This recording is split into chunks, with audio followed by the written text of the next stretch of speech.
Ready? Okay. Good evening. It's 7 o'clock. I'll call this meeting of the Richland County Board to order. Ask the clerk to take the roll, please. Harrow. Here. Miller. Here. Schoonover. Here. Kramer. Here. McKee. Here. Engel. Here. Hendricks. Manning. Here. Perry. Here. Turk. Here. Cosgrove. Frank. Here online. Severson. Present. Williamson. Here. Cooey. Here. Fleming. McGuire. McCorm, sir. Item 3 on our agenda is invocation. The pastor was supposed to be here, got called away, and is not able to join us. So if you please stand with me, we're going to do a moment of silent reflection.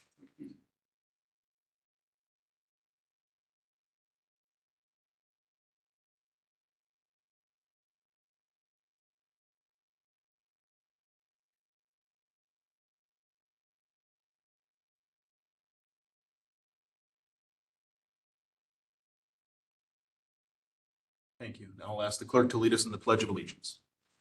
I pledge allegiance to the flag of the United States of America and to the republic for which it stands, one nation, under God, indivisible, with liberty and justice for all.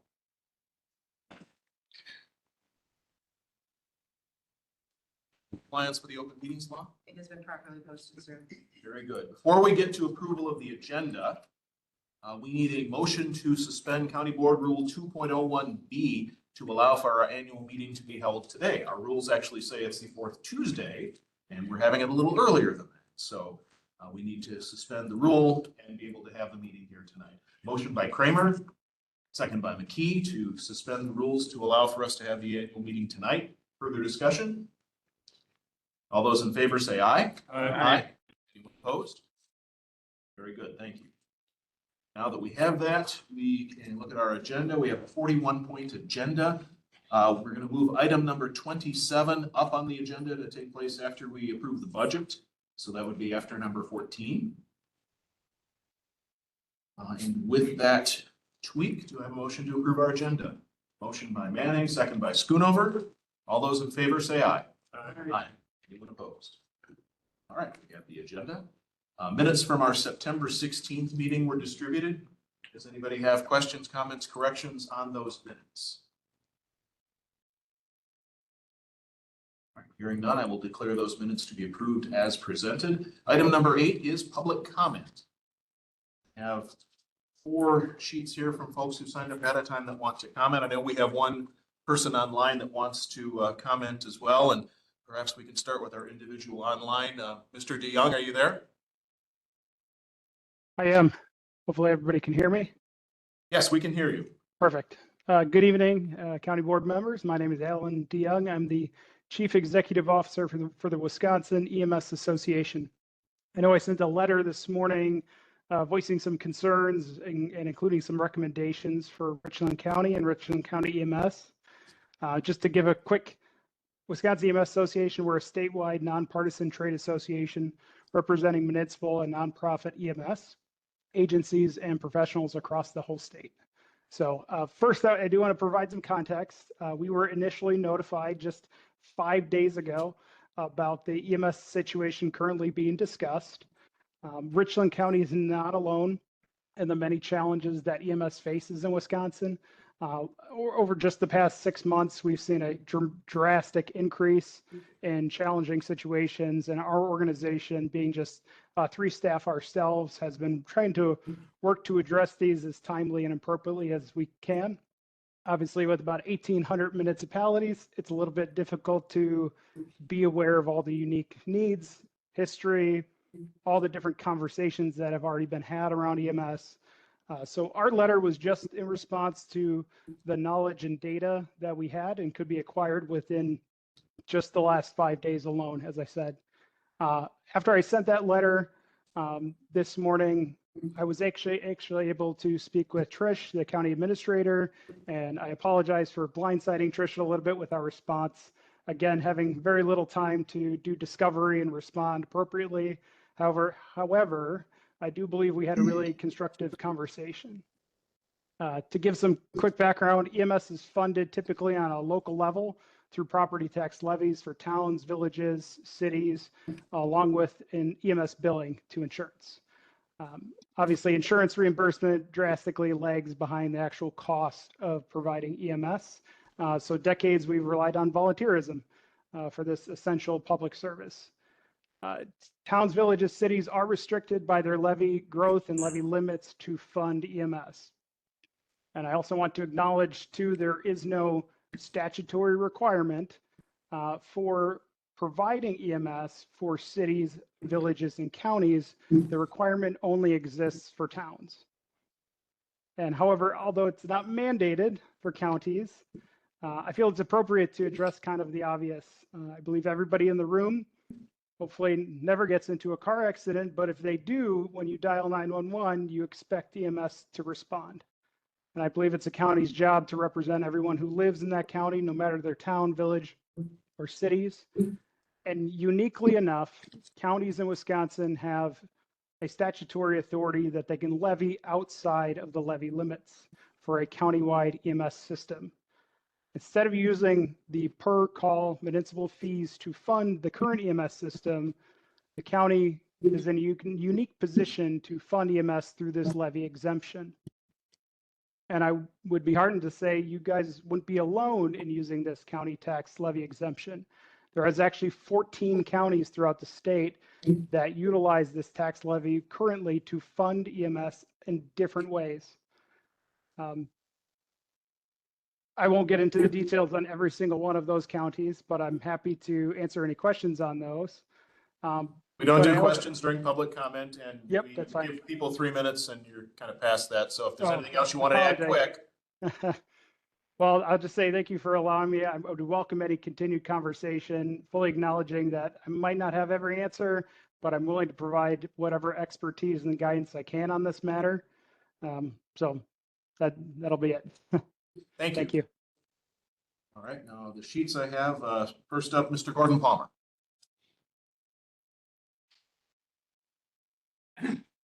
The first thing I'd like to say. You can remind us, Gordon Palmer, town of Richland, correct? Oh, yes, I represent Richland County.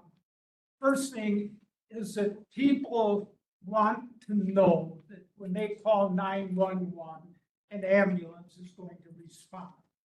And people that have spoken to me locally also said that they would prefer to have a locally operated ambulance service that is coming to them. From January 1st, 2015 to the end of this year, there has been a memorandum of understanding between the municipalities serviced by the ambulance service and the county.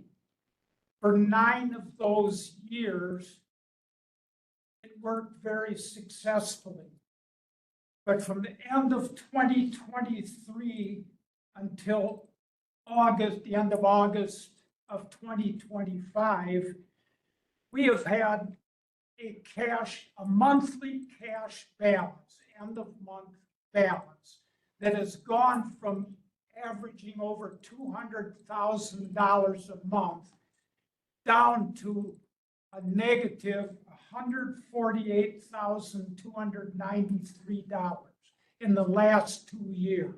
Now, what has happened? In the last 2 years, the previous county administrator seems to have ignored the memorandum of understanding, which gave oversight and administration to a joint ambulance committee. That's the main thing that happened.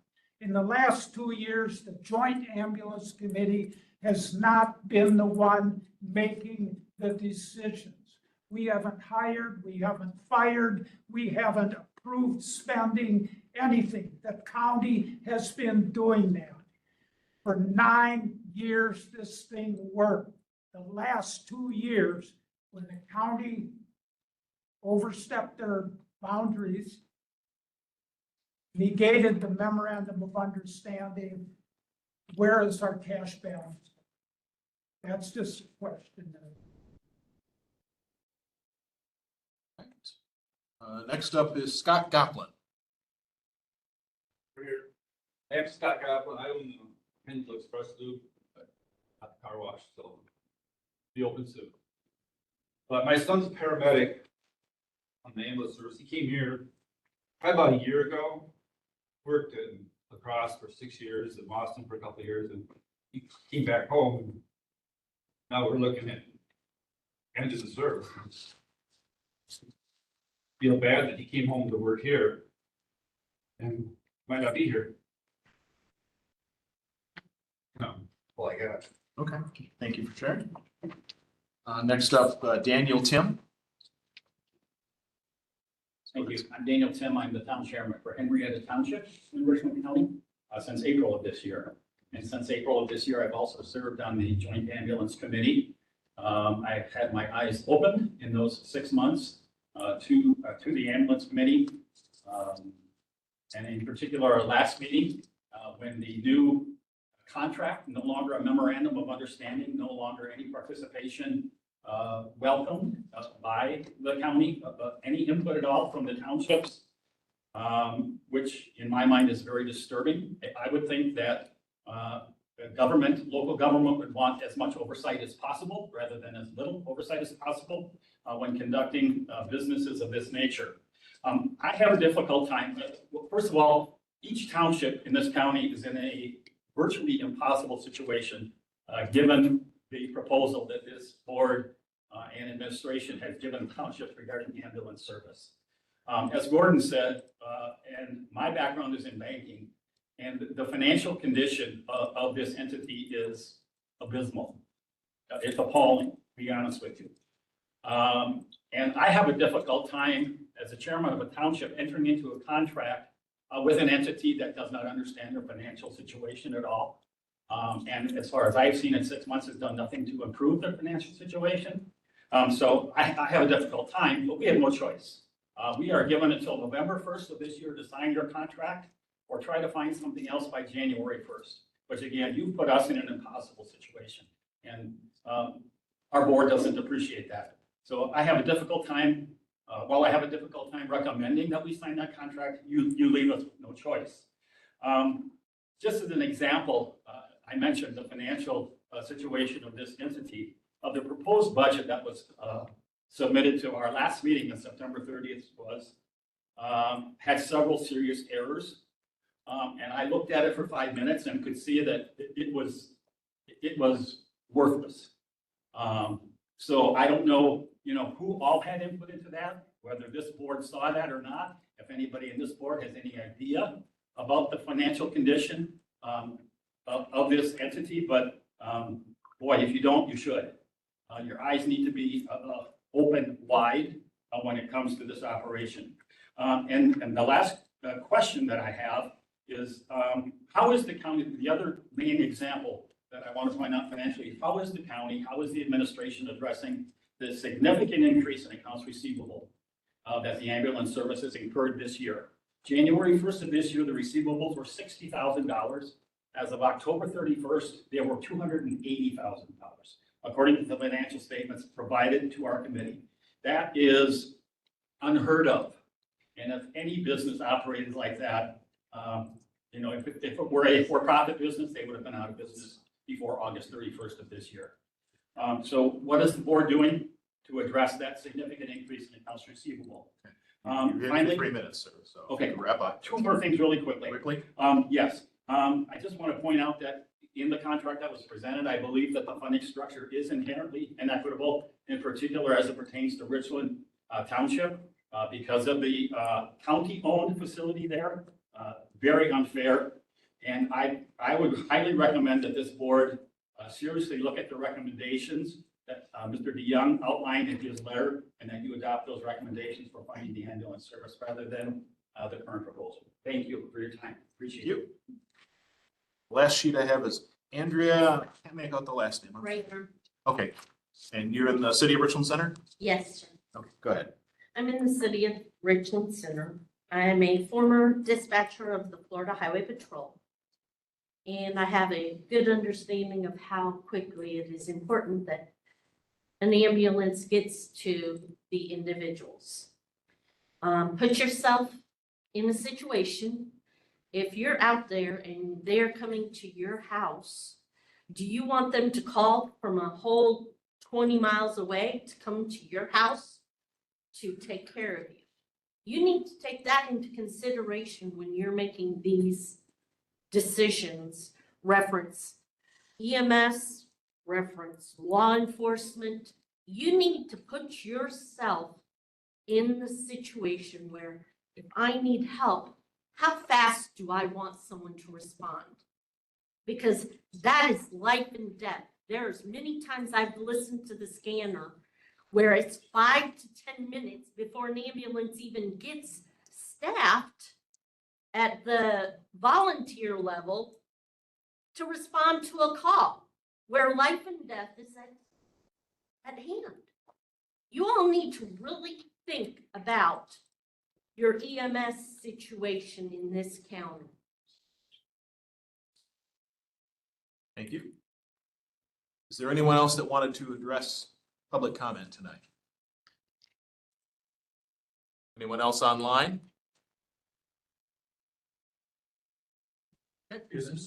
I'm sorry, Proper time.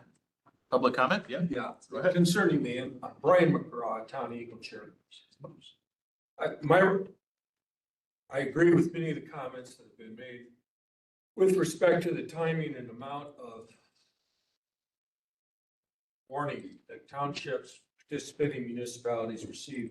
I think I'll give it just a real quick. I think the county should take a step back. I think the county should use their ability to levy to subsidize the operation of the ambulance service for another year. I think that they ought to keep the current rate structure for the EMS payments that are made by the participating municipalities. Apparently, they're able to afford it because they did it last year and the year before and the year before.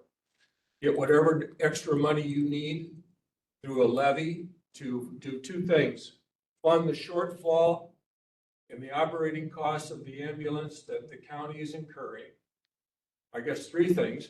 Two, get enough money for the county to pay itself for the calls out at Pine Valley.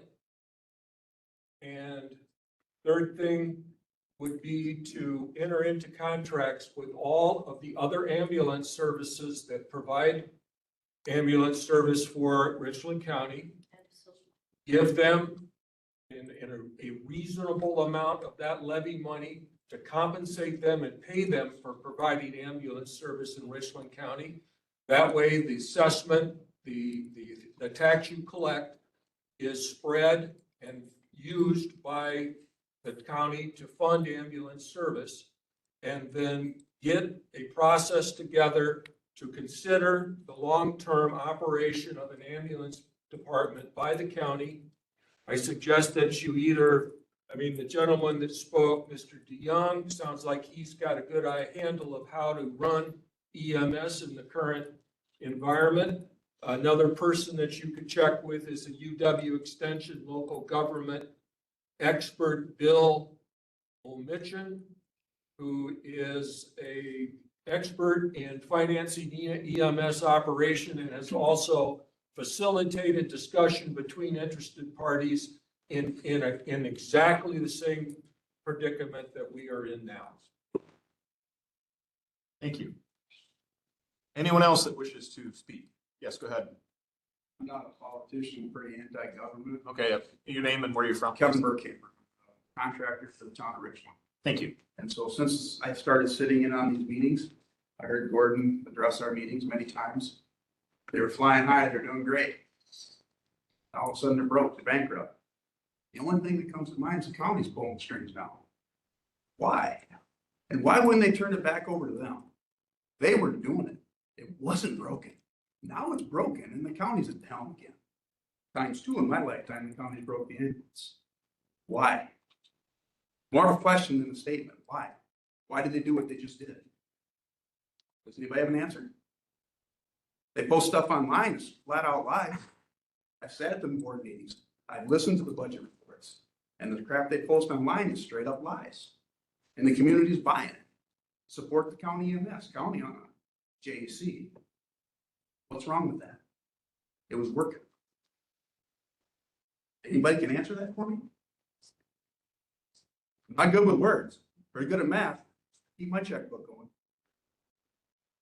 They were keeping theirs going. So why we got it screwed up now? Nothing. Thank you. Anyone else that wishes to comment?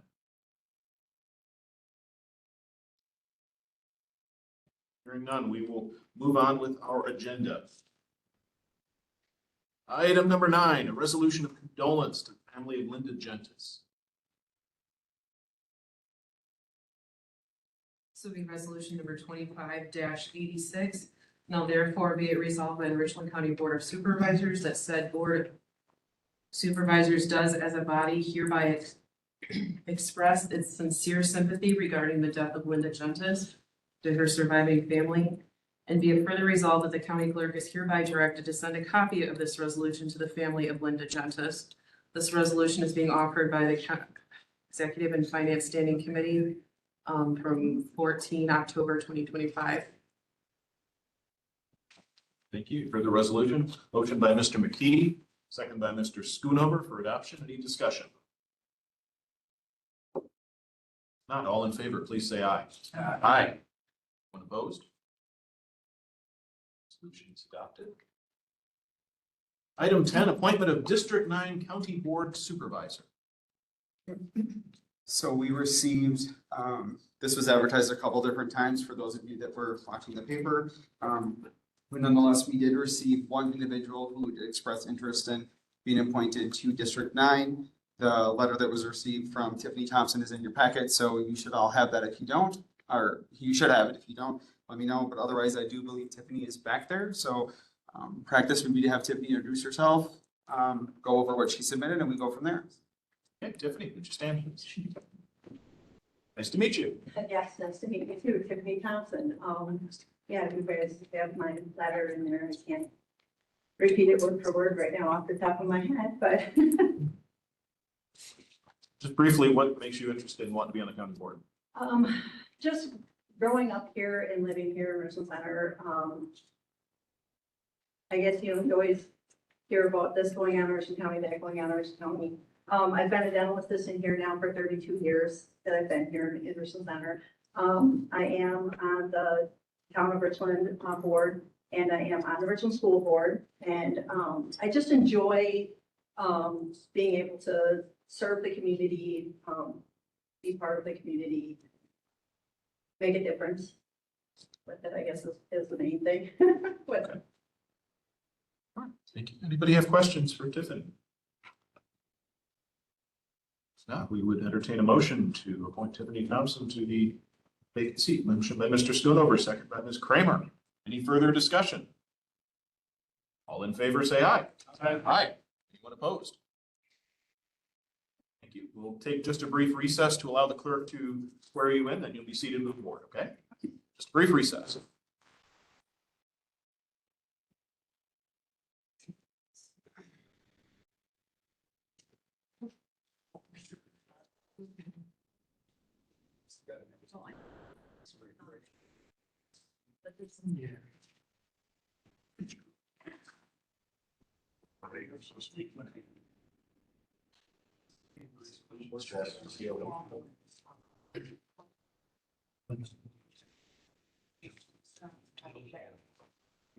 I don't know. So.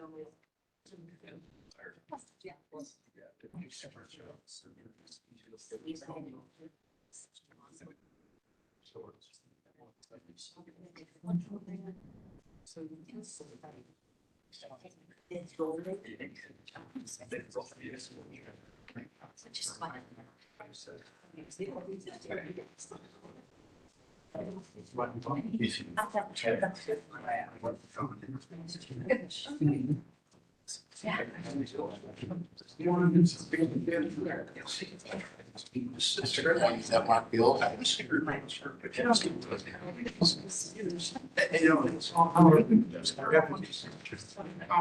be in a different order next time for the sake of having.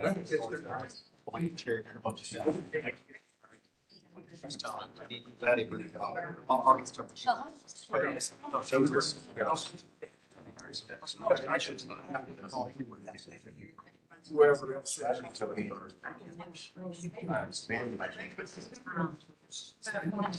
Okay. I'm open with you. That's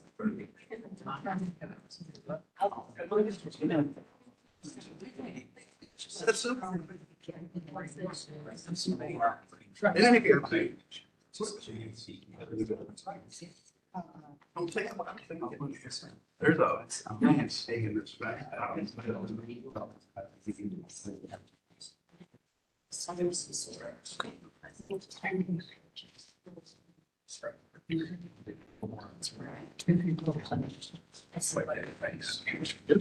Okay, I'll call us back in session and welcome Supervisor Thompson. Good to have you on board. All right, so we are on to item 11, appointments to various boards, committees, and commissions. So we have one appointment. We would like to appoint Rachel Bowe, B-O-E, to the Richland County Criminal Justice Coordinating Committee. We have a motion to do that. Motion by Mr. McKee, second by Mr. Schoonover. Any further discussion? All in favor of that appointment, say aye. Aye. Opposed? Good. No other appointments that we need to do tonight? And we will move on to the public hearing on the proposed 2026 Richland County budget. Declare this public hearing to be open. So we will start with the Richland County proposed budget summary for 2026 that is in your packet. This was created by Tammy Newberry, Derek Kalish, and myself in collaboration with the department heads. If you look to the first page, the 2026 proposed budget highlights, the things that we wanted to make sure you were aware of is that all employees will advance one step on the wage scale for the full-time employees. We are doing the addition of a radio tower technician and the radio tower operations funding. Once the tower are all up and operational, we will need to make sure that we have somebody taking care of them and troubleshooting any issues that may come up with it, and then having funding to take care of the maintenance of all of them. We are also restructuring the administration unit, Simons, Emergency Services, and HHS. So what we're looking to do is modify or create new job descriptions. We are working to separate the emergency management from ambulance, to have the administrative secretary at ambulance be a county employee versus a leased employee. We are adding an HR director and removing the HR generalist. And over at Health and Human Services, there will be two lead positions, one in the Child and Youth Services and the other as a coordinated services lead, and then the radio tower technician. And then we are also focusing on maintaining and enhancing cybersecurity. So that budget has increased significantly, but we do need to make sure that our system is secure and safe moving forward. On the next page is our revenue type summaries. Those list all of the summary or all of the revenues that we have. A couple of notes that I want to highlight. Number one, Pine Valley will be providing $750,000 from their excess revenues. And the general fund, we will be using $245,292.86 from the general fund. As we've talked about at all of these meetings, this is something we do not want to do. And we will need to look at ways that we can cut that for the future. We then go to one of the other things on the proposed budget revenues on the second page.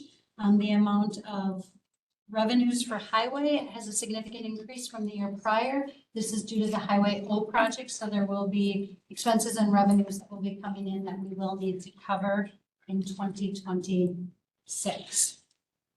We then look to the expense type summary, and those are ones we've gone over previously. And those kind of remain the same year after year. And then we have a breakdown of the proposed budget expenses.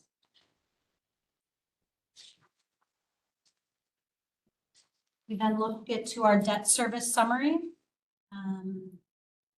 One of the ones that is adding on for this year is the radio tower. We will be, our debt service will be increasing because of our radio tower debt that we have. We then go to the top 5 departments by levy. And we have the Sheriff's Department, debt service, highway, institutional costs, and then health and human services. We then have a breakdown of the gross levy by department in here. And that is the summary. This is something that has been shared with you previously at last month's meeting and at executive and finance. And then there are other documents that are in the packet that Derek will highlight. Okay, so this next document is known as the budget workbook. So it really takes all the same information you had and just breaks it out by the type of revenue or the department in which the expense is coming from. So this budget workbook document, in addition to the 2 other that we'll look at following, all 3 use the same information. They just all tell a bit of a different story in how we use that information. So this, as I said, gives you a summary of the budget. So you can see 2024, you can go back up a little bit, John. 2024 actual expenses, where we're at for 25 currently as of 6/30/2025, estimated ending 25, current budget for 25, and then what we're recommending for 2026. So if you look at column F all the way down to the bottom there, you see the proposed tax levy of the $10,820,000 or $820,031.39. So if you scroll down a little bit more, and I won't go through every line of this worksheet, but this again, as I said, breaks up the different types of departmental taxes we have. So taxes, for the top one is county sales tax, interest on taxes, and then MFL taxes. We go down to intergovernmental revenues. So these are typically state aid. So in my world, it's 4,200 accounts. Scroll down a little bit, John.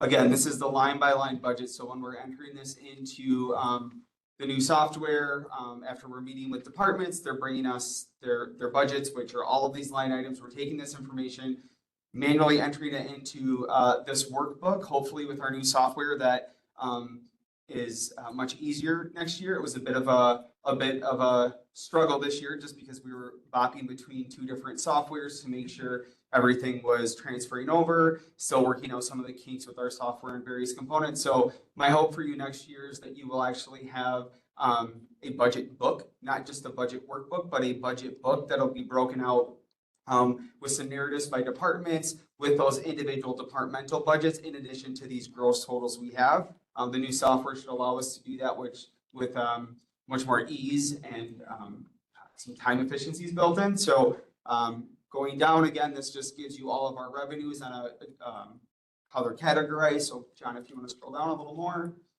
we'll keep going down. Okay, so public charges for services start up there at the top. So then you can see on column A is either it's the type of revenue that is. So scroll down, John, keep going. And we have more information there. And this is all in your packets. It was posted online. So those of county board supervisors, you should have seen this. And executive and finance, you've looked at this a couple different times. So the bottom there, we have our total revenues. I want to point out that when you're looking at the total revenues, especially those that were looking at the budget summary in the newspaper, you have to remember that that includes general fund or general revenues, and then Pine Valley and also HHS in that budget summary. So hopefully, again, with next year, with the newer software we have, we'll be able to publish an updated budget summary that's hopefully a little easier for those that aren't exactly familiar with this to understand. Scroll down, John. Then here are our expenditures. Again, general government includes all of those things there, basically departments or departmental funds that are within Fund 100, also known as Fund 10, for those of you that have been around. So total general government there is line 48 at the bottom. Scroll down, John. Again, public safety, we have our budgeted expenditures there in public safety. And again, these are gross totals taken from those the worksheets. The worksheets are about between 500 and 700 pages of a binder that would have been quite thick to look through each one of those pages. But again, they were presented to departments, and this is what the department head would fill out. as the expert in their budget and bring to the administrator for review. So if you scroll down a little more, John, you have the end of our expenditures there. Go back, keep going. Oh, sorry. And the way the document's formatted, it splits up into a couple different pages. We have our culture, public areas, natural resources, special education budgets, county planning, development, debt service, and capital planning. So that is the gross totals of our revenues and expenditures in this budget workbook format. Again, there are hundreds of worksheets that go with this as well. So scroll down, John. This is the highway departmental budget, so separated out from the general budget. Debt service, which was already Trish reviewed, Administrator Clements reviewed in the presentation. So I believe that is the last page of the budget workbook. So again, what we're looking at here is the same information that's in that workbook. This is really an accounting document. It's how we distribute the tax levy. So you can see over there the fund number and then the general fund and the various other funds that are outside, thank you, outside of Fund 100. So this wasn't always presented as a part of the budget documents. It was really just an accounting thing. So once the levy was adopted, the way to distribute the levy via journal entries was easy to do. If you scroll down to the next page, then that information again lists the same revenues and the same expenditures, just in a different format. So again, we know how to distribute the tax levy. So you can go down, John. This breaks out all those numbers, again, the same lines that are on the other one, hoping again next year that the software will produce a better document or something that's just not as time consuming to enter because we're manually entering this.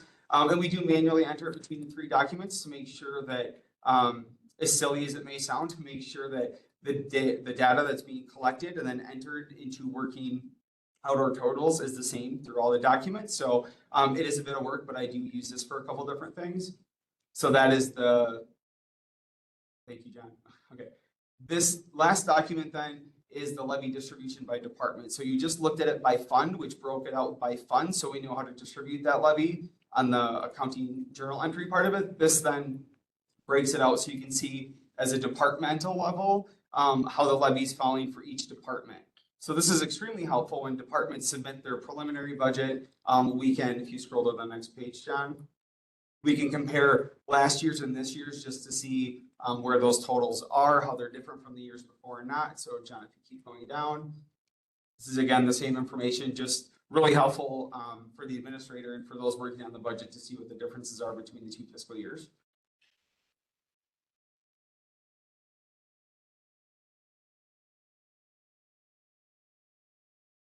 And then we have the resolution, which we will get to at some point. But those are the budget documents. Again, we've used these for quite some time now, hoping to have modifications next year to make it easier and cleaner. And also the Tyler system will allow for this data to be seen in live time as well with the modules we have that are just not implemented yet because we're still working through payroll in that process.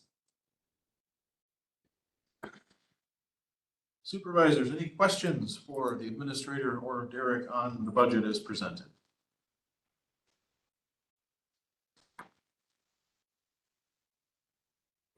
Yes, Mr. Carroll, go ahead.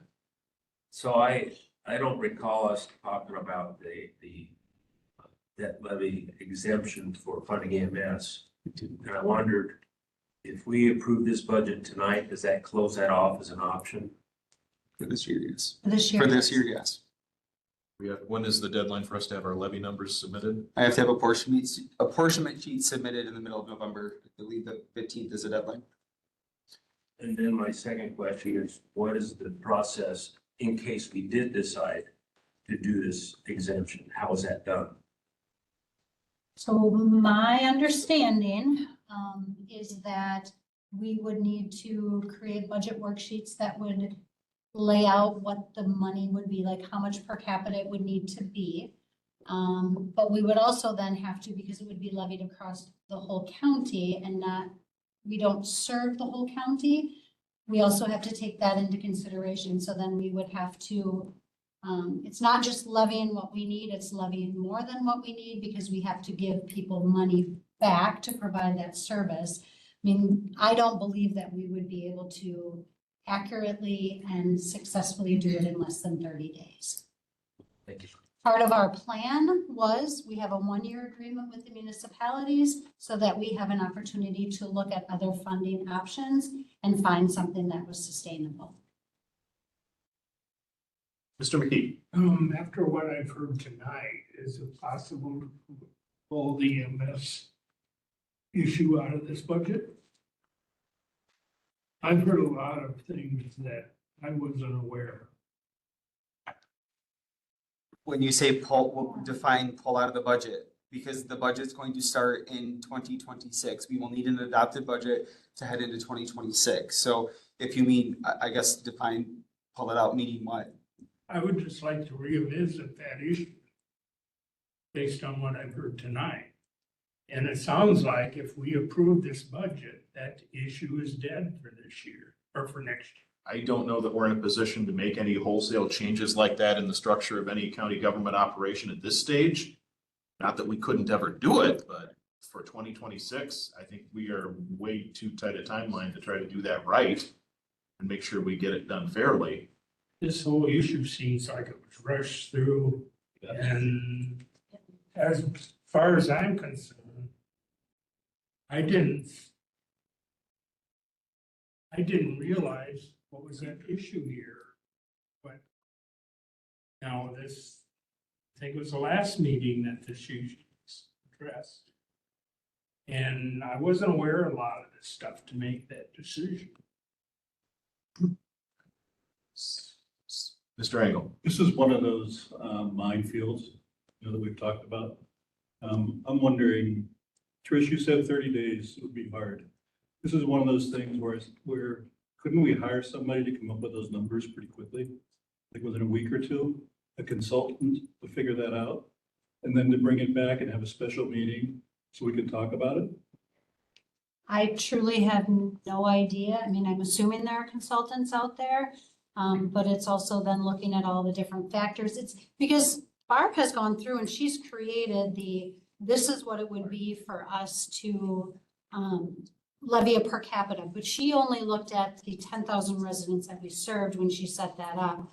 From talking with Mr. DeYoung, I don't believe that we have the ability to do piecework. I think there's a pending legislation right now that would allow that in the future, but as of right now, we'd have to levy across the county. So although we could fairly quickly be able to get a number for per capita, we then have to start looking at, okay, we now need to pay Lone Rock, and we now need to pay Viola, and we need to pay Lafarge because they serve some of the county.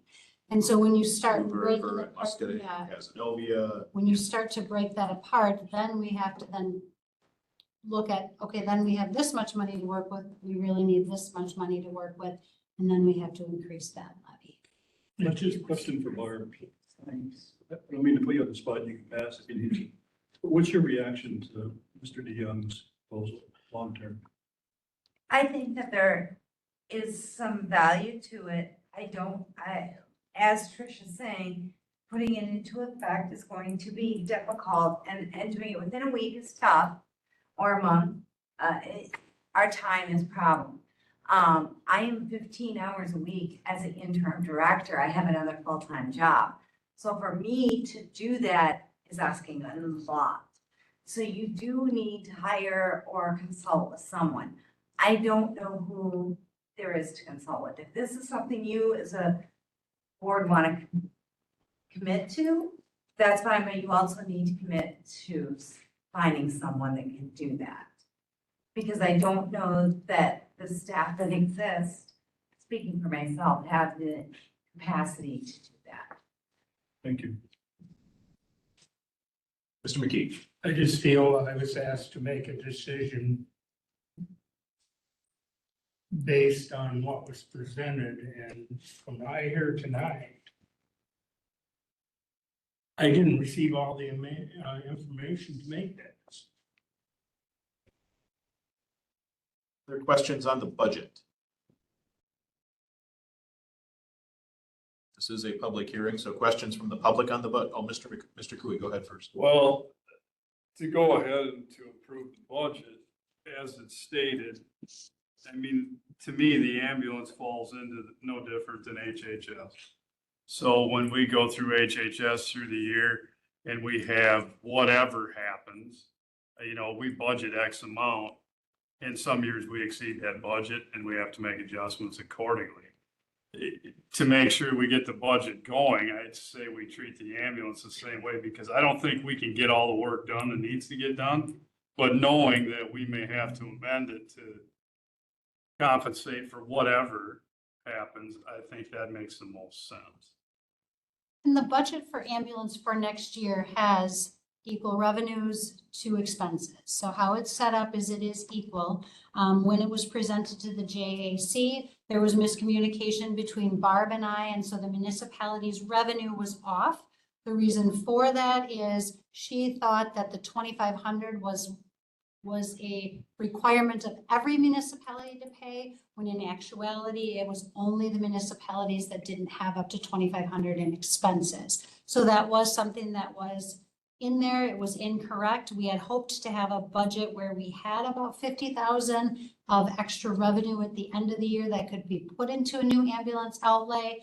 With that error that was found, we no longer have that. So we truly have a bare bones ambulance budget for 2026. Yes, I have a question for Tricia in regard to that. go ahead, sir. So what other adjustments other than the $50,000 adjustment to revenue was made? So, I mean, if you're saying you were projecting a $57,000 surplus, now it's break even. What was the adjustment or adjustments that were made? Because I can assure you that the revenue that was projected from the townships was significantly more than $57,000. It was. In error. There were some expenses that other future expenses that we had to cut, and I don't have that all with me right at this moment unless if we have it. We also increased the insurance revenue. Trying to think of which expense lines we decreased. I mean, it was pretty significant. We had to make, I think, 150 to 200,000 in changes. Ambulance.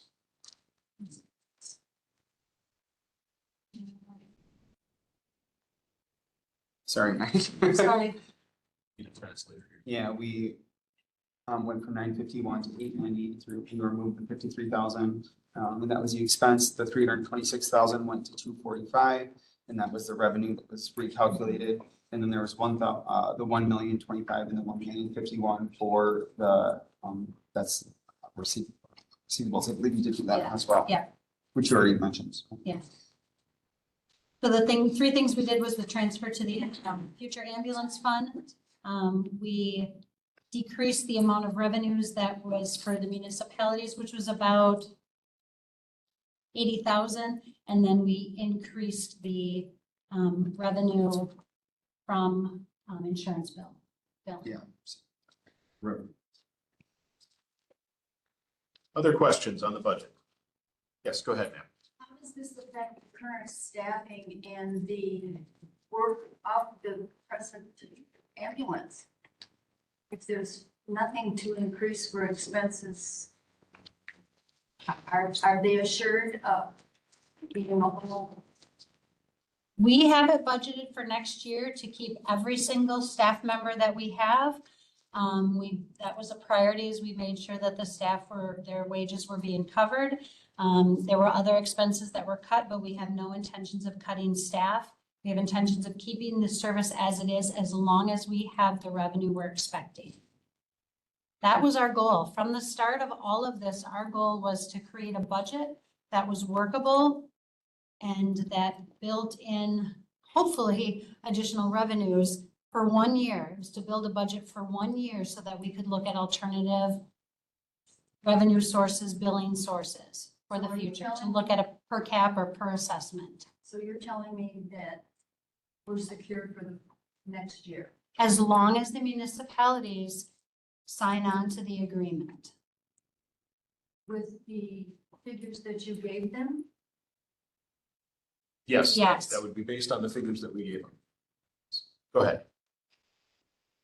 So the figures that you gave them were based on revenues from charging the town of Richland for the calls to Pine Valley and any other county entity. Is the budget that's presented today based on that also?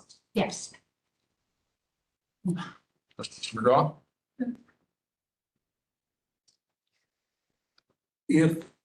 If you have calculated the amount of revenue that you needed in addition to what the townships are paying, why can't you take that calculation and say that's the amount we're assessing plus whatever else we would need to fund to provide at least some supplemental payment to the other ambulance districts that serve the county? I don't understand why that's complicated. We can't just give them a random amount of money. It has to be based on something. Yeah, you figure it out. Yes, but we'd have to gather data from all these services, sit down and crunch numbers, and that's gonna take a while even just to get the data. I mean, yeah, but you've got a month. Well, a little less than a month. Was that done originally? No. That has never been done. So the JAC has been in existence for 10 years and this isn't anything that they've ever done. This is something that they've had the ability to take the lead on. That's part of them creating a district too, is to look at this. And it hasn't been done. We knew coming into this year, this next budget year, that it was going to be tough. But it's also looking at the bandwidth and what we're able to do with the staffing levels that we had. Brian, were you finished? Yeah, I had one other thing I wanted to say.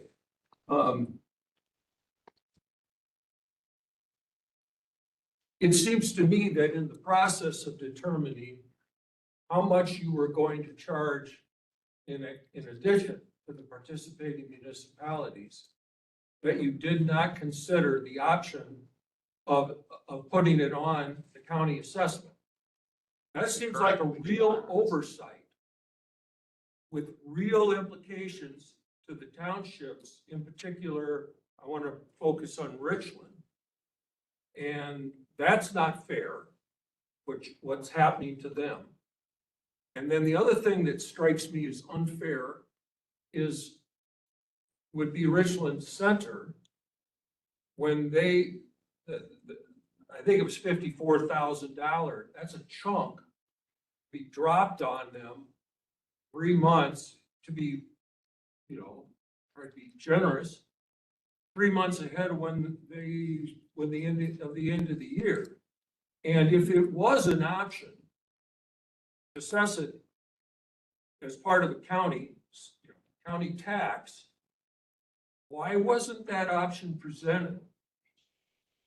Honestly, for me, this is stuff that I didn't know. I can't know everything about every single department. So this is something that, when I would attend the JAC meetings, it wasn't brought up by them as a suggestion. It wasn't something that truly, honestly, had come across my plate. I honestly thought that municipalities could levy it against, could do it, but they can't do it outside of the levy limit. So it's really has been a learning process for me. And we know we have to look at other options. That was something that was going to be happening in the spring, and then they had the change in leadership and it hasn't happened. And so it's all about with the ability to do what we can do with the time that we have. And my suggestion is to go for it. Figure it out. Mr. Palmer? Since the JAC was formed, January 1st, 2015, Pine Valley ambulance calls never billed to any municipality. Never. Now you present next year a contract and you're dumping 68 calls on Richland Township. Nobody paid for those for 10 years. The county probably should have been the one paying for them because you own Pine Valley. Richland Township gets nothing from Pine Valley out there. And you're dumping that on us. We went from paying $9,690 a year to now we're gonna have to pay over almost $44,000. Richland Township doesn't have money to have to come up with that much more. And you present us with a contract and you say, here's the contract. You got it, you give it to us in October, by November 1st, it's gotta be back or you're out. Then you send out your press release and you said, for the last several months or weeks or whatever, we've been involved in discussions with the municipalities. Baloney. There were no discussions with the municipalities. None. The only discussion was, here's a contract, take it or leave it. You don't like it, go somewhere else. This was brought to the Joint Ambulance Committee's attention as early as July, that we were gonna need to change the terms because it wasn't sustainable, it wasn't working. And when did we discuss it? Assume we discussed it in July and in subsequent JAC With you meetings. guys. And we've certainly had discussions internally within the county about, okay, so if we're gonna keep doing this, what does it have to look like? How much is it gonna cost to actually run the service? You know how to negotiate? Go ahead, sir. My question is, we were told by, I can't remember her name, that the heads of her departments pull together and create this budget. Did I understand that correctly? Yes. Yes. Okay. So when you're way out of whack in your budget, you adjust. You don't just demand more money. There's not always more money to demand. Cut some stuff back and throw it back into JAC's hands, the ones that were actually doing it and succeeding. What's the problem with that? Makes no sense. One potential way to address it is for the county to step completely away and say, here, you take it. And they should. We figure it out. Much right. We all know. We haven't looked at doing that because we have county employees involved. We have, it's, part of the county budget. There's a whole lot of county intertwined in the service right now. And we don't want to just walk away from that. You should. It was working before. There's, Mr. Chair, there's a lot of wisdom in the county keeping the ambulance service and operating. I think it's for the benefit of all the participating municipalities that the county continue to run this. I think it's a bad idea to send it back to the JAC. So I support that. One more thing. You've got the ability to levy to increase the budget to fill out the shortfall in revenue. The townships don't and the district doesn't. So this is the way to do it, but you've got to figure out how to do it in a way that's fair and just doesn't dump it back on Richland Township or the city or the other townships. I'm not saying we shouldn't pay for it. I'm saying let's figure out how to generate the revenue in a way that it works. Mr. Severs. I'd just like to remind you, Mr. Chair, that back in March of 2022, Richland County did a request for proposal on a comprehensive countywide study providing emergency medical services in Richland County. And the project completion was supposed to be done October 7th of 2022. There was one proposal that come back from Dana Seckler that we got and costed $25,000, I believe, to have the study done. And I believe the executive committee said no to that. And the funds that were going to be used for it would have been ARPA funds. But the Joint Ambulance Committee did talk about this separately with a couple of stuff. And Brian was the chair at the time. And we decided as a committee and with our guest speakers that we had that came in and talked that it was more cost effective to keep it with the county. So those discussions had happened. We never had them. Didn't you remember? We did. Indeed, we did. And I've mentioned consistently, anyone that would listen to me talk, I have said this has to be supplemented with county assessed revenue. And, here we are. This is a good thing that we're talking about. Questions, Mr. Ring? Just a question, Trish, in terms of this year's budget that we're talking about. Is it possible to take off the Pine Valley from the Richland Township bill at this point and readjust that? Because I think that would do two things. one, it would lower the temperature. And two, it would show us that the county is willing to negotiate some things. Because that's a large amount. And we're doing it without their consent.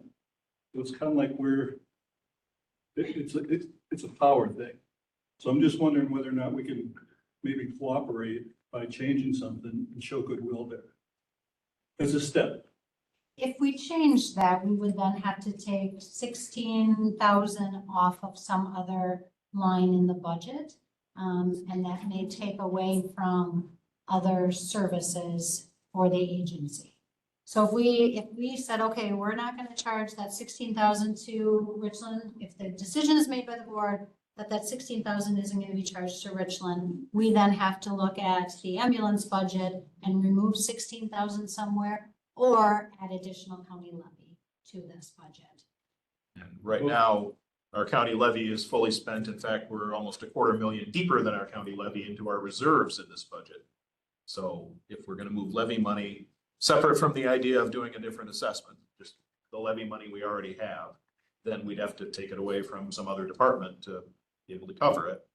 We could do that, but that's how we'd have to get it. Well, I want to be clear on what I'm trying to do. Is create some temperature lowering and some room for negotiation and showing that the county is willing to do some of it. I think what the difficult thing is, since I've been in this position, is it's when I started and I was told ambulance should be self-sufficient, so we tried to create a budget that was self-sufficient for ambulance. We also are in a position where we're going to have to continue to cut additional expenses moving forward in the future. And it's those hard decisions, Dave's talked about, we're going to have to make hard decisions. This is one of those hard decisions that we're going to make. I'm not trying to get into a power struggle with the municipalities. I'm looking at this from the viewpoint of the county and trying to have as much of a balanced budget with minimal general fund added to it. Well, and I do understand that you were handed this. This isn't something you created. So I do feel for that position you're in. I'm just, again, trying to create a tool to show some goodwill. Just one other point, more broad-based than just this, but it impacts this too. If you look at, our tax levy, there's debt service and then there's operational levy. And the state has a tight cap on what we can tax for operational levy. The city of Richland Center was allowed to increase their operational levy by like $3,000 for next year, which is a piddly little amount. Ours was actually cut by $20-some thousand. So we were able to bring in less operational tax levy money this year than we did next year than we did this year. So when Trish is trying to balance budget amounts, that makes it even more challenging. We've talked to legislators to make them aware that, how are we supposed to do this? Nothing's getting cheaper.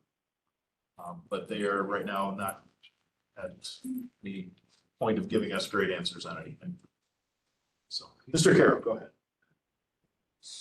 If this levy exemption for EMS is a legitimate option, who has the knowledge and time the next day or two to pull together a plan to go and talk to the other ambulance districts that overlap into the county and pull together a number?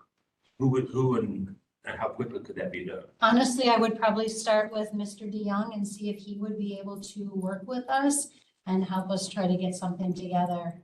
Honestly, I don't think there's anybody in the county who has the knowledge right now that could do it. I think we should do that. Well, I don't quite understand why Pine Valley isn't paying for those calls themselves. Why is it all going on Richland? Do they not get it? Well, I see Brittany over there has her hand up from Pine Valleys. Speaking of Pine Valley, I am working on making community quick costs. I've talked to Tricia. There's one department that we're looking at potentially saving about $20,000 in a year. So that'd be something I'd be willing to look into to at least try to save for the next year, where we can put that $16,000 toward the ambulance, if we can make that work. We will cover those costs, add that in, and try to at least keep the ambulance service going like it has been for the next year, so we can utilize those things and get those numbers in place for you guys. So I'll make a motion that the county readjust the budget by taking the 16,000. You're making a motion to amend the budget as presented by, go ahead, what you're going to say. The amount of money that Pine Valley was charged to Richland Township. So the equal to the amount of revenue from ambulance calls to Pine Valley that under the proposed contract would have been billed to Richland to take that from Pine Valley and allocate that to the ambulance budget. Correct. Okay. I have a motion by Supervisor Engel. Do I have a second to that motion? Second. Second by Mr. Severson. Discussion on that amendment. Discussion from board members on that particular amendment. My understanding then, now this is just for 2026. This would be for this particular budget year, yes. If we wanted to do it in the future, we'd have to include it in our planning. I just think it's a good sign. Other discussion? One, Board what members? actually is the budget for the ambulance? I haven't heard it yet. Is it for just until March or is it for the whole fiscal next year? This is an annual budget. We prepared a budget for the whole year that sustains staffing, that sustains all responses. And Trish is pulling up the actual number here.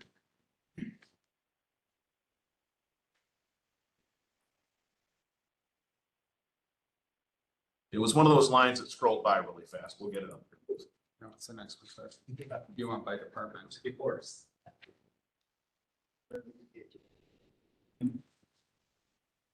And right there at the top. Okay. Can have it in a second.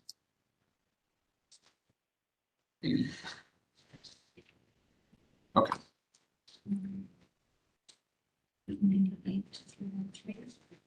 Even.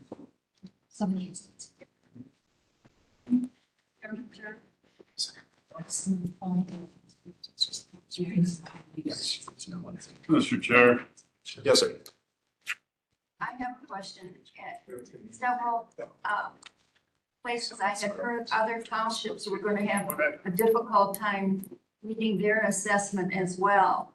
So, and they're not here, I don't believe, to represent themselves, but I would be concerned that the other townships that were getting an increase and possibly wanted to pull out, how is that going to be? Couldn't tell you what they would want to do. Do we have the numbers? It's 1.3 million is what we have budgeted for next year. Total It's a budget little for the over. ambulance.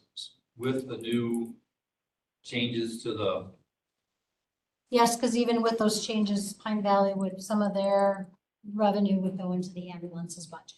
that's assuming the townships in the city pay what you have requested. Correct. Yep, right. It's based on those numbers. So we're still discussing the amendment here. We'll get to more public questions in a bit. Mr. Severson?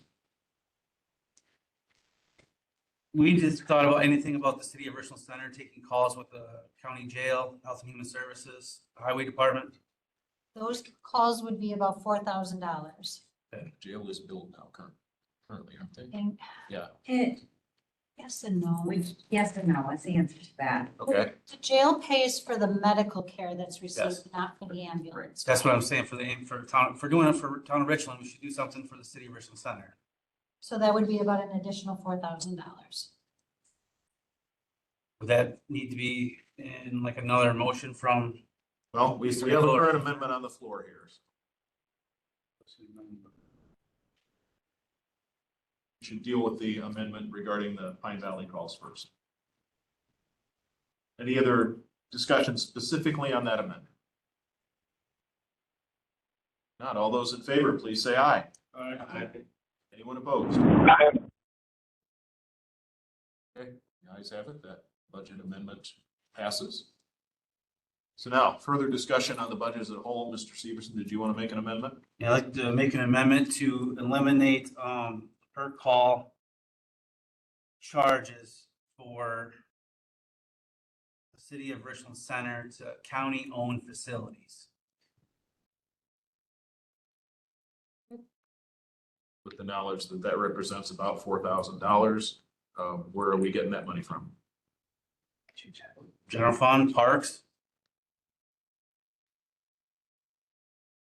So you got 38,000 there for parks and we're not gonna do any maintenance or upkeep things, I guess, start out at 60. So from parks. You didn't mow this year out on the bike trail. So your amendment is to replace the revenue from calls within the city to county-owned facilities by taking the money from the parks budget. Okay, which about $4,000 is what we're talking about.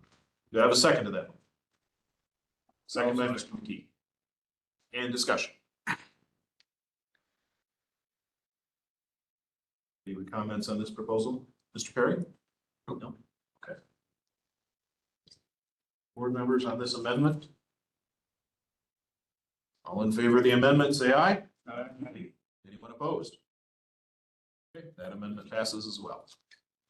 So back to discussion of the full budget, and we are still in our public hearing, so yes, sir, go ahead. Wouldn't it make sense to have gotten with all the municipalities prior to this? Because what happens if a couple municipalities say, forget it, we're not signing that? Then what do you do? That's something we'd have to evaluate. I had the city reach out to me and I've had several discussions with the city. I've had a couple other municipalities that have reached out to me and had one-on-one discussions with me. So I would have welcomed a call from, I know Richland Township requested some information. I gave them additional information. But if they would have requested a sit-down meeting, I would have given them that too, just that I had. Prior to now, make sure they're all on board? I think my biggest thing in setting this budget was ensuring that we had a budget that we could sustain the service. We have great staff right now, and I want to be able to continue to provide this service.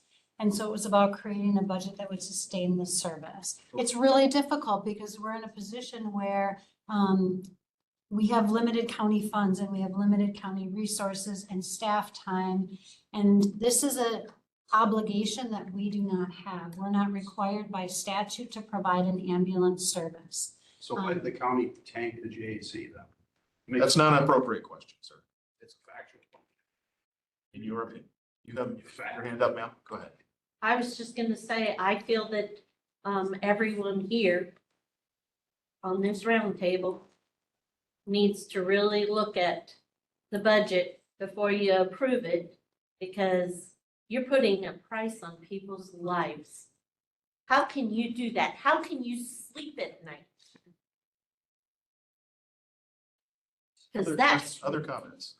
Yes, sir, go ahead. I don't see what the big hurry to get it through. I think there's more important things such as this. It affects every person here, every person in the county. And I still think that there's places that can be cut. The city's doing the same thing, that we have a lot of fat sitting on. And I think there's still a lot of time to cut this stuff without making this big decision tonight. Yeah, you want to get it done. Everybody wants to get it done. The government wants to open up the federal government again. But, you know, I think this needs to really be looked at. I don't mind paying a little more in taxes to cover this. I think everybody would agree with that. But to make a big, hard decision tonight that is this serious, I think that's really ridiculous. Other comments? Go ahead. Memorandum of understanding, why was that not proposed for the new year? And we would have time for everyone to figure out what to do. Why was a new contract implemented and given to the townships as opposed to just doing the memorandum of understanding and continuing on? Well, there are differences in terminology between a contract and MOU, and I could have our corporation counsel talk a little bit about why we chose the particular format we did. First, just parliamentarian hat on, point of order. I believe we have an amendment on the floor. You adopted both of them. Okay. All right. So a contract is a contract is a contract. Contract by any other name is still legally binding. Verbal, written, MOU, contract. The reason that we didn't re-adopt the MOU, as far as I'm aware, is because the old one is expiring. Yes, the board did vote earlier this year to repeal that resolution from 2014, and we were intending to replace it with a new agreement. So when you have a contract that's expiring, that's the time to make revisions to it. Yes, sir, go ahead. Yeah, I don't mean to put words in that woman's mouth, but I believe her real question was, why is there no longer any input from the townships going forward in 2026? Thank you. So one of my reasons for it was, we started talking about this in July. And the townships are blindsided by it when it gets to their boards in September. So where is that miscommunication? Where's that lack of communication when I in July let you know we're looking at increasing it to 225, we'll get you the call-up data. call data came out like September 9th. It was shared at the Executive and Finance Committee meeting. End of September, everything went out to the municipalities and they had that information. So that's the And they first. had 30 days either to accept or try to find somebody else, But which they- was impossible. But they were aware, and that's part of the issue too, is I was being told, we're looking at other options. We don't know if we're gonna stay with the county. So that was the reason to have that November 1st deadline, because I owe it to the staff that we have, that if we can't continue the service, to let them know that. The other piece of it is, the JAC was created with the intention of being in place for 1 year to come up with a district, to come up with an alternative option. That has never happened. And so looking at this, this is a business. We're running, the county is running a business. And we're willing to continue to provide this service, but we can't do it if we have to start throwing county levy into it. And I will remind people, it was stated in the 2014 resolution that it was to be in effect for a year. Wrong. Sir, it's in the text, you can read it. It was 1 year with the option to go extended 2 or 3 years. That's what it was. And I have paper, I don't have it here tonight, but I have paperwork. I made the motion the night that created the JAC. I made that motion. I know what it was. And it was. That was a county board resolution that created it, sir. Go ahead. Okay, I have a question for Tricia, or whether I can't. Either are see fine. her. Since you said that you had sent out all this information to the different municipalities or whatever, did you ever at any point in time take the time to go to any of their meetings to actually meet with them and discuss with them this issue? I was at the JAC meeting in July. I was at the JAC meeting. I'm talking about the municipalities, these little townships. They're all represented on the JAC. Still, did you go to their meetings? I was never invited, and no, I did not. You don't have to be invited. And I understand that. But the purpose of having the JAC was for there to be central opportunity to let everybody know what's going on and for them to go back to their town boards. If there are questions, I've sat down and I've met with other entities, and I'm more than willing to do that, but I don't know what information they need if they don't come to me telling me they need the information. Sometimes you need to take the effort and do it yourself. Mr. Carroll. So what Robert's procedure do I have to do to ask that we wait till next meeting to approve the budget, and in the meantime, do a rush effort to get this tax exemption for EMS figured out and pulled together so it's ready for our next meeting? What kind of? I would ask our administrator and clerk if that's even possible. Well, I'll just interject here, Mr. Chair, and say it's not entirely up to the county. Okay. So in order to qualify for the tax exemption, every municipality that wants to participate has to pass an identical resolution. To the best of my knowledge, the city of Richland Center is the only municipality to have passed said resolution. And so not only would whatever information these two need to put together come to hand, every single municipality that wanted to benefit from that tax levy exemption would need to pass that identical resolution, which essentially authorizes them to exceed the tax levy limit. And so that would be, because we're looking at providing to every municipality in the county, that would be then all the townships, the villages, everybody. Yes. Okay. Otherwise, if one participating municipality does not pass the referendum, no one qualifies for That referendum resolution. Mr. McKee. What happens if they don't sign contracts? They don't have EMS coverage? Not from our service. So if somebody has a heart attack in their township, they don't get ambulance service. And that's the township's responsibility to provide that. Seriously. How do you sleep at night? Any other questions on the budget? Mr. McGraw. Would it be possible to approve the budget, but leave the issue of the ambulance service unapproved so that you do have time to run down the information you need to make a reasonable judgment as to the amount of money that you would need to assess to supplement what the county, the other funds the county gives to operate the ambulance, and at least make an effort to find out what that is? If we do that, then our ambulance service has no budget for 2026. Well, we work at it diligently. Hopefully within the next 3 or 4 weeks, you can get it. I would suggest that a comment made by Mr. Cooey earlier might be a better approach, that we adopt the budget. Then we look at, okay, is it feasible to modify this? Can we change it? Is it something that can be done in a couple months, few months? How long is it realistically going to take to figure all this out? Because right now we don't know. Wouldn't have the benefit of levying taxes at that point. No, we would not. That's correct. Mr. Severs. Would you entertain, Mr. DeYoung up there to see the time frame of what it would take? He may have. Mr. DeYoung, it's been asked that we consult with you and see if you have any input on how quickly these kind of things can happen if nothing's in place to start with. Sure. And actually with that resolution, I don't believe every municipality needs a resolution for the county to be able to levy taxes, because home rule allows individual municipalities to still run EMS themselves if they so shall choose, but doesn't negate the county from levying taxes to that municipality. So just to more so clarify that piece, because the county, there has been a previous lawsuit about this, specifically in Grant or in Portage County, excuse me, with the town of Grant, which they wanted to provide their own, but the county itself was still levying a tax for a countywide service, but the town of Grant has their own EMS, and it's not considered double taxation if they do that.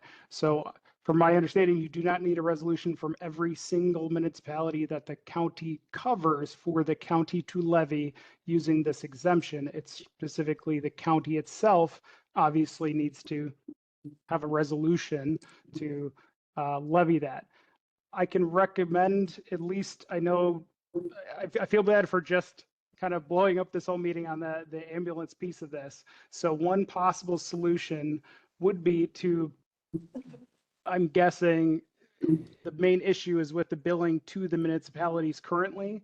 So if you were to remove that billing and put it towards a levy and then levy beyond that, so let's just say we levy much more than that's needed, the county is allowed to keep those funds into the following year and then just choose to levy less. As long as the funds are always primarily used for an emergency medical system, you can hold on to funding from year to year using that levy exemption. A lot of times this is needed for capital projects. It's needed for new ambulances that take time to get.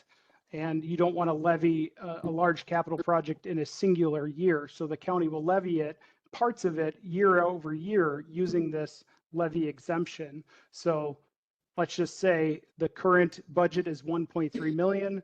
I hate to throw a number, but let's say you made the budget 1.8. 1 million of that is currently covered through ambulance revenue fees. So you would need to levy 800,000 of that through the levy exemption. And if you don't use all of that levy to provide service to the entire county, including contracting with, Kickapoo Valley, Lone Rock, Casanova, Yuba, all I believe it's 7 services that cover the outlying areas, you can just hold on to that funds for the following year, especially for things that are probably going to be needed for capital repairs. I remember there's like a possible roof needing to be replaced. So I hate to say tax higher, or maybe it's just tax higher this year and then reevaluate later if that will alleviate some of the issues with the payments or charges, I'll say, to municipalities themselves, I guess. So sorry, I know that wasn't exactly the question, but no, it wasn't. Yeah. I apologize. And I'm struggling a bit with your answer because it sounds to me like you're saying, well, let's just guess a high number and pull that money out of the taxpayers' pockets and hope we're close. But I don't think that's what you're saying. And our yeah, original ideally question is, not. okay, so what do we do to try to find ourselves real numbers? And how quickly can that be done? I will admit it would be probably pretty difficult. Overall, I mean, I have direct contacts with most of the services that cover the bordering areas of Richland County. So it's really having them, even if they agree to a short-term solution, such as they get a certain amount per call that they cover, that might be, but each one would need to enter into a contract, which that would probably take time. Well, definitely would take time. So yes, I know saying levy more of taxpayer money than needed is not an ideal way to put it, but that might mean next year you don't need to levy anywhere near as much. Thank you for the information, sir. Mhm. Other questions? Mr. McGraw. I want to, thinking about what Mr. DeYoung said, and I do think that you should keep the structure per call, the charges that you would, under the, let the participating townships and municipalities continue to pay the same amount that they paid last year or this year. Continue to collect money to fund the service. Don't assess the whole county for every dollar that you needed to operate this. I hope I didn't convey other than that idea. I'm trying to picture what that would look like, and I don't know because right, we would need additional revenue if we keep last year's rates. We know that because last year's rates aren't going to bring us up to covering expenses for this year.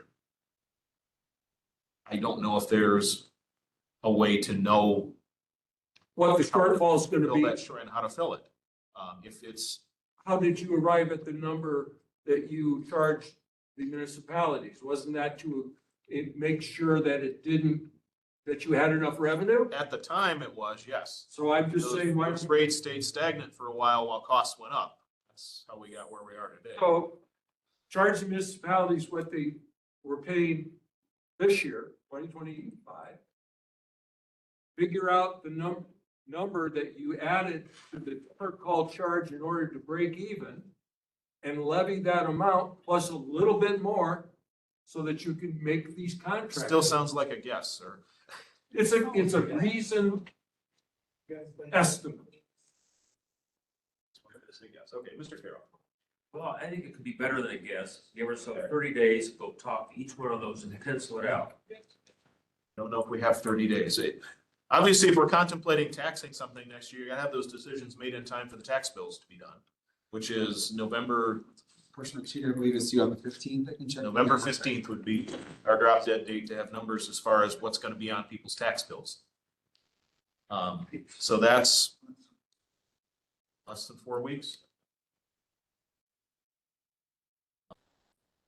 I don't know if it's realistic to think we can move that fast and get it right, to be honest. I guess. Listen, I'm not saying that's necessarily a bad idea, but to implement it and do it right seems problematic at best. Doing it right. By doing it right. Would be doing it accurately, would be making sure that we're basing what's being paid out to other services on some actual numbers. And we would have to have signed agreements with those services in place to realistically have that done so we could crunch numbers and get a finished data product in time for a November 15th deadline. Sounds very daunting at best, just in my opinion anyway. Others want to comment? Yes, sir, go ahead. You've taken the number of calls, you added a small percentage of whatever you've already done. Now put a 10% or whatever percentage that you think you're gonna have. And on computers these days, if we were all by pencil, I'd say, yes, you can do it in 30 days. But today, come on. I think it's absolutely positive to do that. But the problem with that is we're doing it per call. When we levy the tax, it is either per valuation on your property or per population. So if I have 3 people in my household, then we charge it by 3 people in the household. It's not apples to apples, it's apples to pineapples. It's not, you can't take the data we have. We know what the costs are, but we can't just make that transition. It's not that simple. What you could do if I assess value of property, It's, and you have that number. Mr. Engel. What are some of the questions we're asking can be addressed in point 21 in that memorandum of agreement? The memorandum of agreement is prepared and we'll be voting on whether to do it or not. And it's a 3-month interim agreement that we're voting on at that point. So Yeah, but I wonder if we get specific with amendments in there in terms of requests for this type of information. Not to jump ahead on the agenda, but one of the municipalities has said they're not going to sign on to that memorandum agreement. And so my recommendation at that point in time was that we stick with the original contract that we submitted and shared with municipalities. the 12-month version. The 12, stick with that one. That's going to be the recommendation.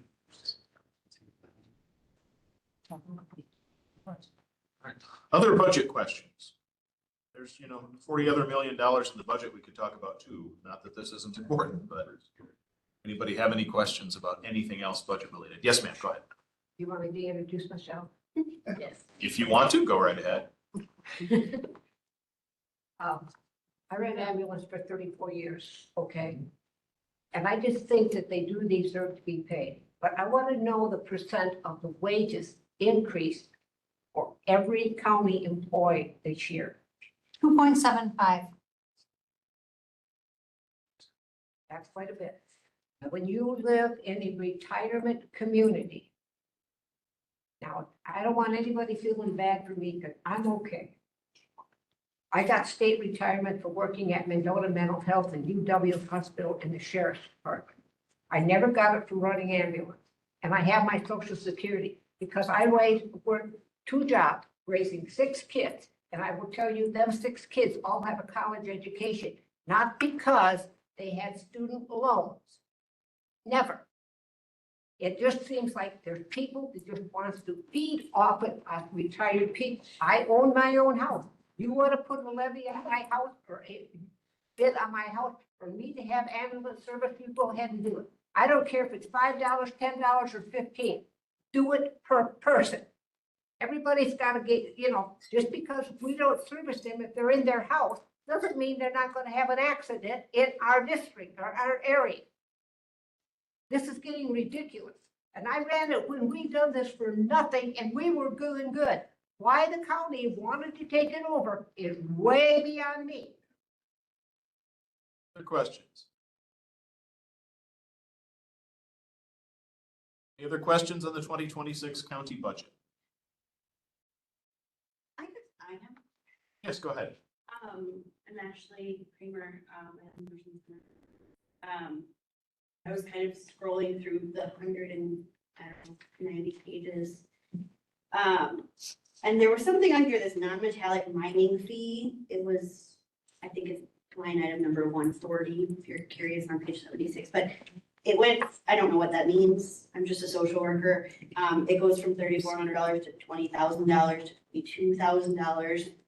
That's a lot of money. I don't know if I don't know what we're mining, but nonetheless. And so is that something to look at? But also, I know that there's vacant openings in different departments, say Health and Human Services, for example. Will we be filling those positions? Is that in the budget? Is that something to look at? Because we're already kind of going without them. Creating new positions. That grant is in here. I think that, what exactly are we looking at, especially with this mining thing? To the first part of your question, non-metallic mining, that's like what, sand pits and things like that, crop quarries? Yeah, and I'm definitely have a lot of those. not an expert in land conservation, so. It's a DOA. It looks like a DOA sets that fee. We just are responsible for collecting it. State Department of Administration. Yes, Sets the fee, so that's just a fee we have to collect. So that's answer to that part of your question. As far as Health and Human Services budget and vacant positions, I think go the ahead. intention is to fill the positions, but before, I know when I was over there, before I would fill it. It would really be taking a look at, do we need this position? Do we need to modify it? What should we be doing? And I know Stephanie is doing that too, is really taking a look at each of those positions before they fill, because sometimes we do adjust based on the need. As we look ahead to 2027's budget, we will have lots more of those conversations across multiple departments. And there were some departments that did lose positions this year. Any other questions in the public hearing portion of our budget? Mr. Severson. So, the way I understand it now, within this budget, that the town of Richland now will not have to pay a per call to Pine Valley. That was the amendment we made, yes. Okay. And the city of Richland Center also. And we made that second amendment too for about $4,000. I have a sneaking suspicion that maybe town of Richland might want to come and talk and sit down and have a conversation with this, knowing that this is going into effect. So. Mr. Palmer. Just one other thing. I still think that even if we take away the Pine Valley calls like you did tonight, thank you, that a number that's left still has Pine Valley. I think we want to see that data for the 4 years to double check that, because that's too big a jump. From 57 average calls the previous 4 years to 124, that's too big a jump. Well, we can certainly review the call data. Our administrator has that. I would like to, I asked Barb about printing it off. She was having some problem. Are you gonna be able to print that data off for me? I've got to look at it, but you work on getting what? I have the data, but giving it to you with certain information, of course, like I said, we have to make sure it's de-identified. Oh, yeah. Yes, Brittany, go ahead. Something to the Pine Valley call.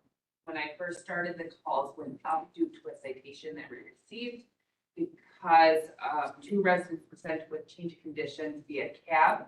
We got a pretty significant citation for that. So every time pretty much a stub toe happened, we were sending via ambulance because of the change of condition.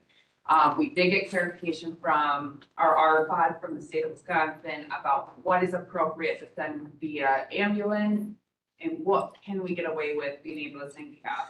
So we are working that part out. So yes, the beginning of this year, when I started, the calls did increase significantly. Thank you. The cost of Pine Valley. Correct, yeah. So we're talking about the township. Yeah, so you guys were getting the calls from us, like you were getting that.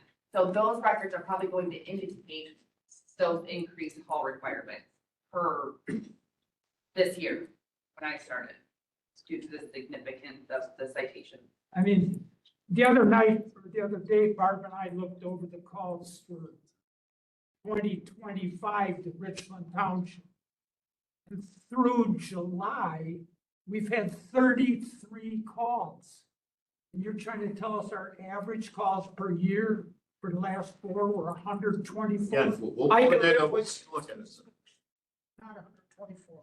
Pull the data, we'll take a look at it. Right. Other questions on the budget?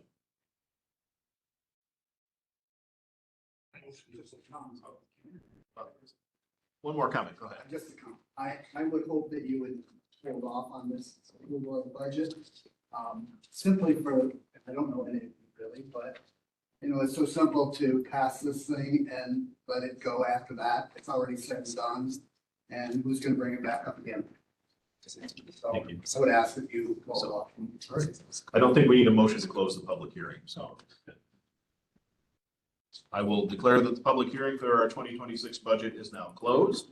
And we will move on our agenda to item number 13, which is a resolution awarding the sale of 1,085,000 general obligation promissory notes. This would be resolution number 25-87.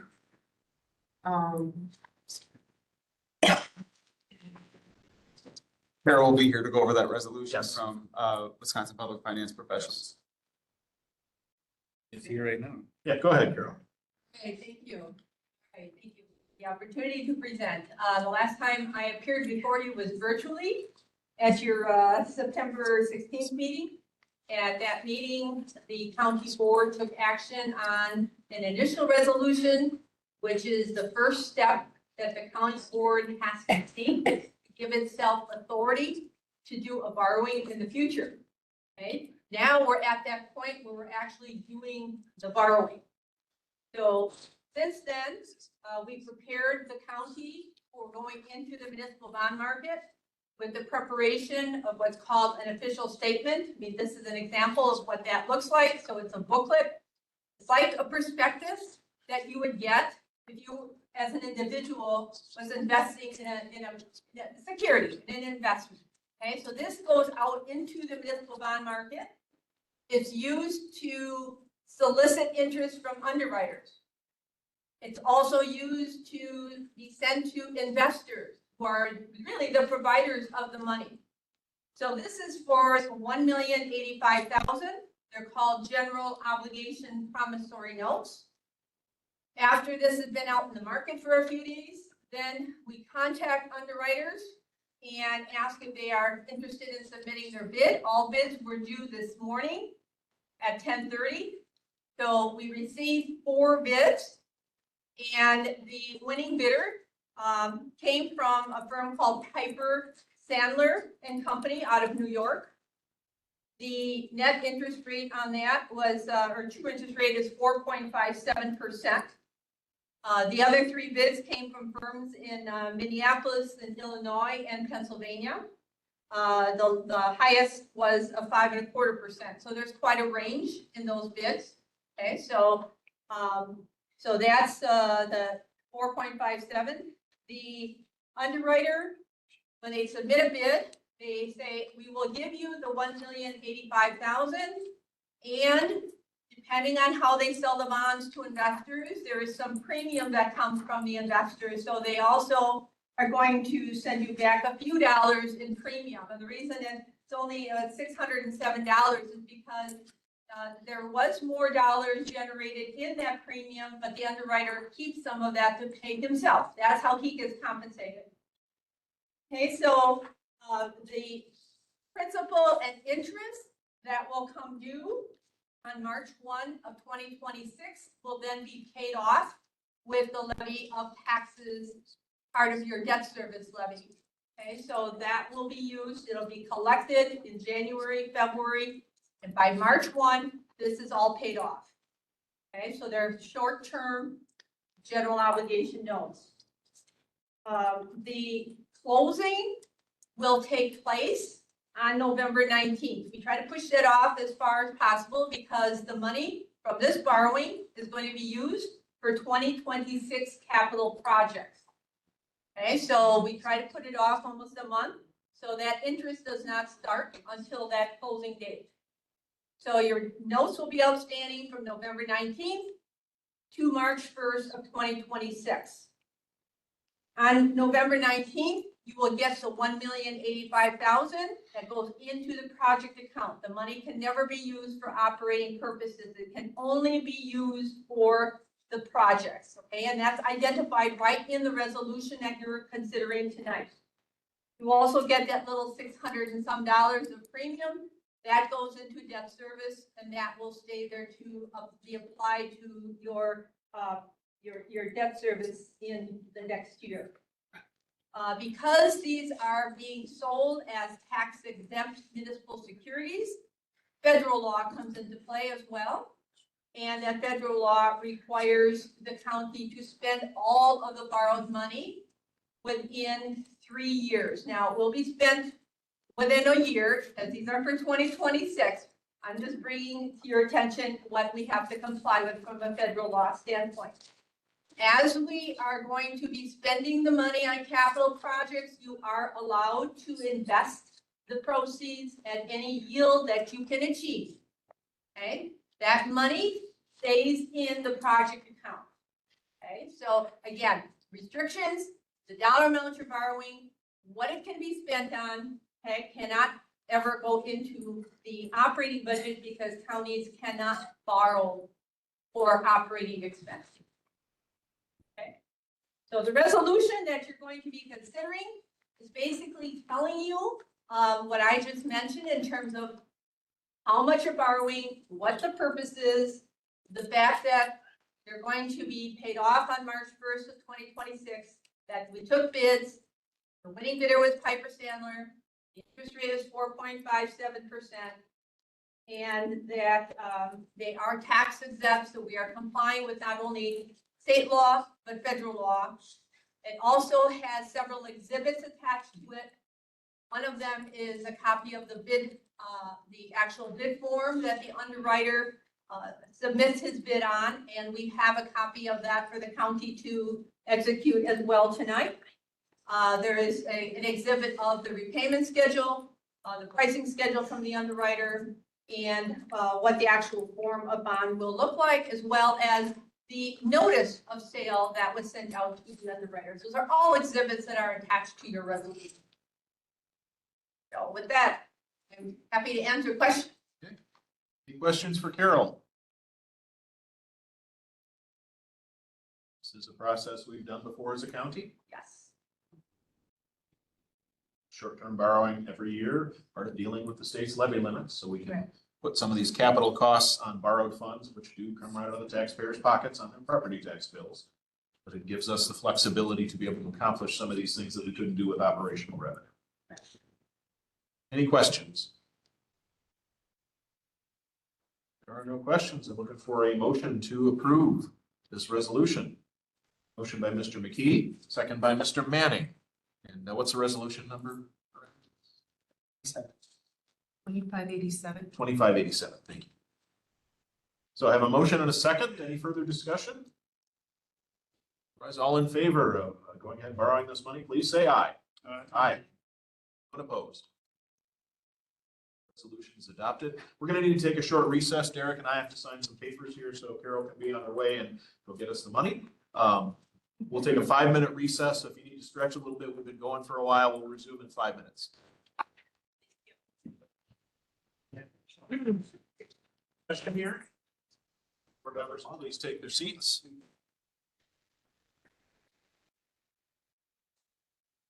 We are at item 14 on our agenda, resolution to adopt the Richland County budget for the fiscal year January 1st, 2026 from December 31st, 2026, and establishing a tax levy for said fiscal year. This would be resolution number 25-88. Now therefore be it resolved by the Richland County Board of Supervisors that the 2026 proposed budget for Richland County, Wisconsin, a copy of which is on file in the offices of the county clerk and county administrator, be adopted, and then a county levy of $6,735,590, a library tax levy of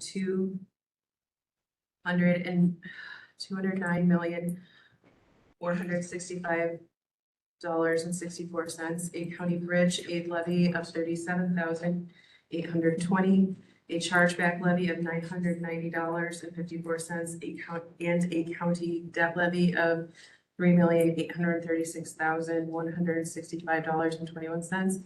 Be it further resolved that the sum of $10,820,31.39 be used, and hereby is levied upon all taxable property in Richland County for county purposes for the year 2026, and be it further resolved that this resolution should be effective immediately upon its passage. The resolution is offered by the Executive Finance Standing Committee on 14 October 2025. Heard the resolution. Do I have a motion? Motion by Supervisor Perry, second by Supervisor Kramer. And this would be to implement the budget as we amended it tonight. Got a lot of discussion on it. Any further comments from board members before we vote? Mr. McKee. I'm gonna vote yes, but it leaves a bitter taste in my mouth. Understandable. Any other board member comments? All in favor, please say aye. Aye. Anyone opposed? Aye. Resolution is adopted. Thank you.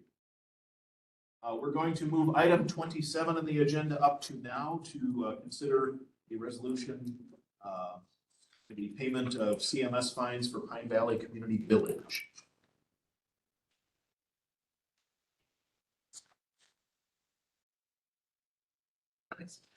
This would be resolution number 25-96. Now therefore be it resolved, the Richland County Board of Supervisors authorizes the administrator and/or financial department to remit payment of CMS fines assessed to Pine Valley in accordance with the official CMS limits using the available funds, and be it further resolved that the administrator is directed to, 1, document the payment in the facility's official financial records. 2, develop and implement corrective actions to prevent recurrence of cited deficiencies. And be it further resolved that this resolution be effective upon its passage. This resolution is offered by the county board members of the Community and Health Services Standing Committee on 2 October 2025. Approve the resolution. Do I have a motion, please? Motion by Mr. Cooey. Second by Supervisor Kramer. Discussion. So as I mentioned, why our phone calls to EMS have increased. When I started back in March, state came in about a week and a half later for a situation that occurred back in January of 2024. So essentially what happened is we had some chain of conditions. We had staff members acting outside of their scope of practice. And when transferring residents, they were transferred via CAP. So the expectation has been made with our staffing and has improved a lot. We resolved all the deficiencies and went into compliance with them.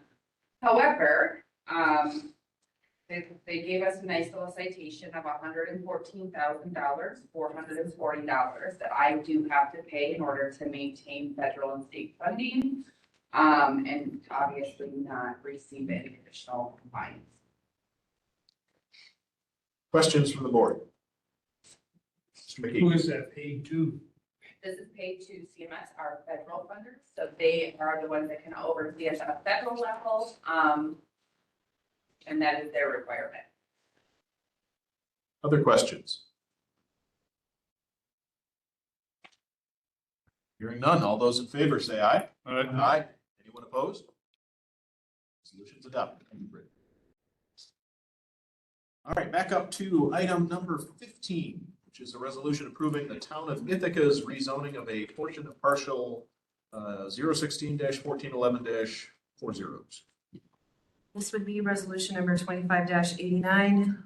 Now therefore be resolved by the Richland County Board of Supervisors in accordance with Wisconsin statute section 60, .62 sub 3, that the approval is hereby granted for the rezoning of the following described 2.47 acre parcel from Farmland Preservation District to the Ag Residential Zoning District in accordance with the town of Ithaca zoning ordinance. The legal is there, and be it further resolved that the Director of Land Conservation and Zoning shall send a copy of this resolution to the known clerk of the town of Ithaca. Be it further resolved that this resolution should be effective immediately upon its passage and publication. This resolution is offered by the Natural Resources Standing Committee on 6 October 2025. Okay, there's a resolution, motion by Manning, second by Perry. Discussion? Anything on this one? They're breaking off this, to someone else to build a house. If they guys have their own zoning, so we just need to basically rubber stamp it, right? Yep. Any further questions? All in favor, please say aye. Aye. Anyone opposed? That resolution is adopted. Item 16, a resolution approving town of Ithaca's rezoning of a portion of parcel 016-2331-1000. This would be resolution number 25-90. Now therefore be resolved by the Richland County Board of Supervisors in accordance with Wisconsin statute section 60.62 sub 3, that an approval is hereby granted for the rezone from the following described 12.88 acre parcel from Ag Residential District to the Farmland Preservation District. in accordance with the Town of Ithaca zoning ordinance. The legal description is below. Be it further resolved that the Director of the Land Conservation and Zoning shall send a copy of this resolution to the known clerk of the Town of Ithaca. Be it further resolved that this resolution should be effective immediately upon its passage and publication. This resolution is offered by the Natural Resources Standing Committee on 6 October of 2025. Resolution, can I have a motion, please? Motion by Mr. Caro, second by Mr. Williamson. Discussion. The owners have acquired parcel next to us, so they're over the acres needed, so they're changing it back to ag forest. And this is in Town of Ithaca, so we just need to pass a resolution here accepting this. Any further questions or comments? All those in favor say aye. Opposed? That resolution is adopted. Item 17, an ordinance relating to parcel 030-2531-1000. This will be ordinance number 25-22. I presume, sir, you do not wish me to read it. No, you do not need to. That the following described 31.0 acre parcel in the town of Westford is hereby rezoned from illegal non-conforming to ag residential AR district. This ordinance shall be effective upon passage and publication. This ordinance is offered by the Natural Resources Standing Committee on 6 October 2025. Thank you very much. Do I have a motion on this ordinance? Motion by Kramer, second by McKee. I'm assuming moving from illegal non-conforming is a good thing. Mr. Caro, background? Yeah, this is just another case where, as they come up, we're correcting the zoning. Any further questions on this? All right, all those in favor say aye. Aye. Aye. Opposed? This is adopted. Report on petitions for zoning amendments received since the last county board session. There have been 3, and there have been none that have been denied. Okay, so that takes us through item 19 as well. Then let's move on to reports. Item 20, our county administrator update. I do have that in the packet, and for the sake of time, I will let you read it, and if you have questions, you can certainly ask them.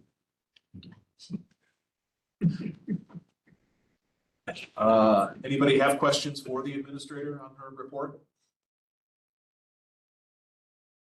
All right, we do set aside time for any legislative updates. If any legislators have representatives that come to our meeting, a chance for them to give us any updates, and I don't see that we have any here tonight. So let's move on to item number 21, discussion and possible action, approval of interim memorandum of agreement for ambulance services. Yeah, we don't have a Yeah, we don't have a cover sheet for that or a resolution. So background on this, we originally proposed a 12-month agreement. We got some feedback from some of the municipalities that they might prefer a 3-month agreement as opposed to the 12-month. So we drafted an agreement. It made it through executive and finance in its 3-month form. But we have since received further information on it. And I'll let the administrator talk a little bit about that. Yeah, the city has indicated to us that as the memorandum of agreement stands right now, that they would not be willing to enter into that agreement. My recommendation at this time, for the sake of continuity of services and the service, is that we stick with the original contract that was provided to the municipalities with the adjustments that were made earlier. So we will have to send new agreements to the town of Richland and the city of Richland Center with updated information. And basically sticking with 12 months instead of dialing it back to 3. Since that was already approved, is there specific action we need to take, Attorney Wendell? Well, I mean, Do we need to dispose of this one and vote it down? yes, Okay. the item on the agenda is for the MOU, so. All right. So, and I understand you were in a conversation with Representative Kurtz today with an update on potential legislation that he and Markline are putting forth that has to do with increasing opportunity for ambulance districts to get revenue. Yeah, so it looks like basically as long as an ambulance emergency medical service covers, I think, 232 miles of area, the bill introduced will provide them taxing authority. So they could form a district and levy a tax themselves. Yes. And to clarify a point earlier, so my advice regarding the resolutions was for an ambulance district to take advantage of the tax levy exemption. So I apologize, I missed it. Trish, I just want to make sure that I understand this. Are you saying the city will not sign this? Not the temporary memorandum. Would they sign the yearly? Honestly, I don't know. I'm not sure. She just said that she can't support signing the 3-month memorandum agreement, and that's what they had requested. Yeah, that's my puzzlement. Yeah, she didn't like some of the terms in it and felt they needed to be changed. She said number 5 definitely would have to be removed. This was originally her idea. Yes. Well, the term was anyway. Yes, to have a memorandum, not necessarily these agreement, not necessarily these terms. And I think that kind of continues to support the difficult position that the county is in. You know, the county wants to create a sustainable service. Townships want to have sustainable budgets. And I understand that, and sometimes those two things contradict each other. So the recommendation is that we vote no on this, go back to the 12-month agreement, which hopefully would create an environment where we can do whatever happens next for the service and implement it the right way and get it squared away so that for 2027 and beyond, we can have a reliable and stable service for the people we're serving. Well, that's why on point number 3 here, a committee would be established. Are you still thinking that way? And if so, do we need to make a motion for that to happen? We wouldn't need a motion to create a committee because we could still get together with them and start talking about long-term solutions. And I wouldn't be opposed to that. I really wouldn't be opposed at all to getting together because I think that's what we need to do. We need to have people come to the table who are willing to focus on the future of the ambulance service and not rehash the past. Well, given the tension we just went through, I'm wondering whether we should have a formal invitation for that. And I can certainly do that. I can certainly in the next 30 days work on creating a committee to get individuals together from the county and the different municipalities to start talking about what does 2027 look like as far as a funding model. And I think it would be important for that committee to begin to say, here's our scope, or here's our charge. Because one of those charges, I think, should be to look at the data from Mr. DeYoung and some other things. But I think we need to get real specific on that. So that's why I'm wondering whether we need something formal.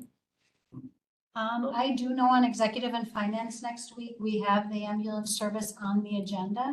So I can certainly bring information forth with the creation of a committee and what that committee would look like. Okay. Other questions on this side? Mr. Severson. With this temporary agreement that you're wanting to eliminate now, the one that was in our packet. I'm not wanting to eliminate. The city of Richland Center is asking, it's indicating they're not on board with it. So our recommendation is that we vote it down and leave the 12-month one as the. So where can I see this 12-month one? And It read was on that. executive, a draft of it was at executive and finance. And then it was sent out to municipalities in September. So if you look at the second executive and finance committee meeting that happened in September. I believe it was in the packet. With all the whereases. County responsibility, section 1, that's it?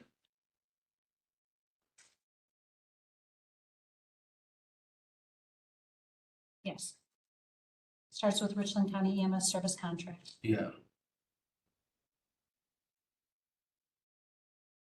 Is that up on there so public can see? No, this is still the shorter one. They'd have to go back and put up here. The second executive and finance. To control up by, that will resolve. John, control up by.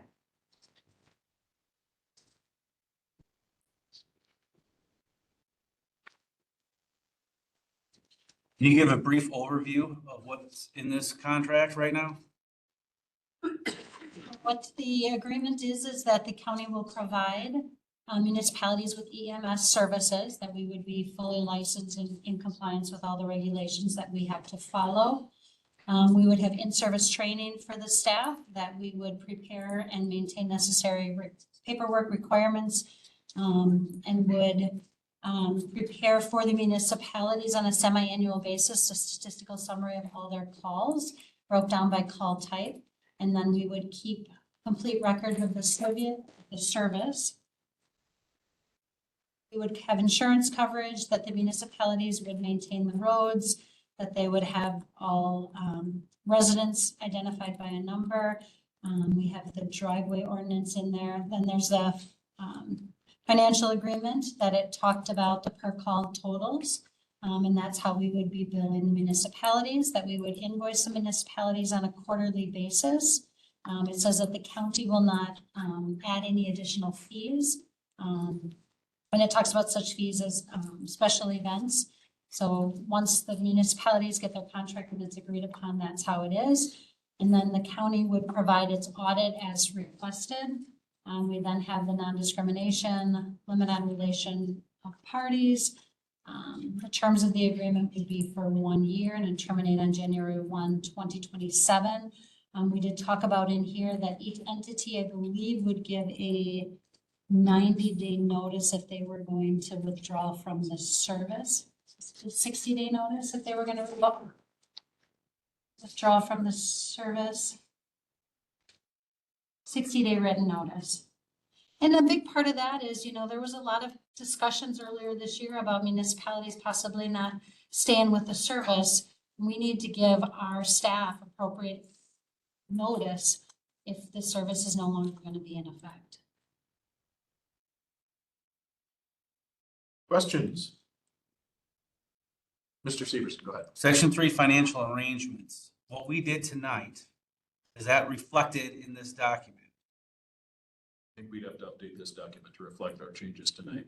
We would, so I would have to provide a new contract to the city of Richland Center and the town of Richland with the adjusted numbers. And what about this 2,500? That's the minimum for municipalities that do not have a call total that equals 2,500 or more. Should we eliminate that? Or it's created in the budget this way. And I've had one municipality that has reached out to say that that's cost prohibitive and they're looking elsewhere. But I've had one that is at that 2,500 that has already returned the contract. How many of them were under the contract number? How many of them were? I believe it's 4. Further questions?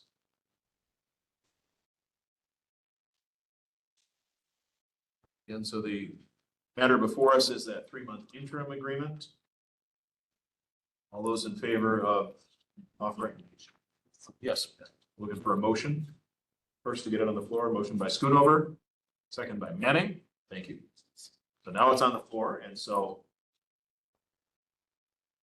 all those in favor of, I'm sorry, go ahead, Kerry. So just to be further clear now, with this new contract, it's good for 1 year up until what date? It expires January 1st, 2027. Okay. And right now, the updated call volume for the town of Richland and the city of Richland Center will be reflected in this, even though it's not in there.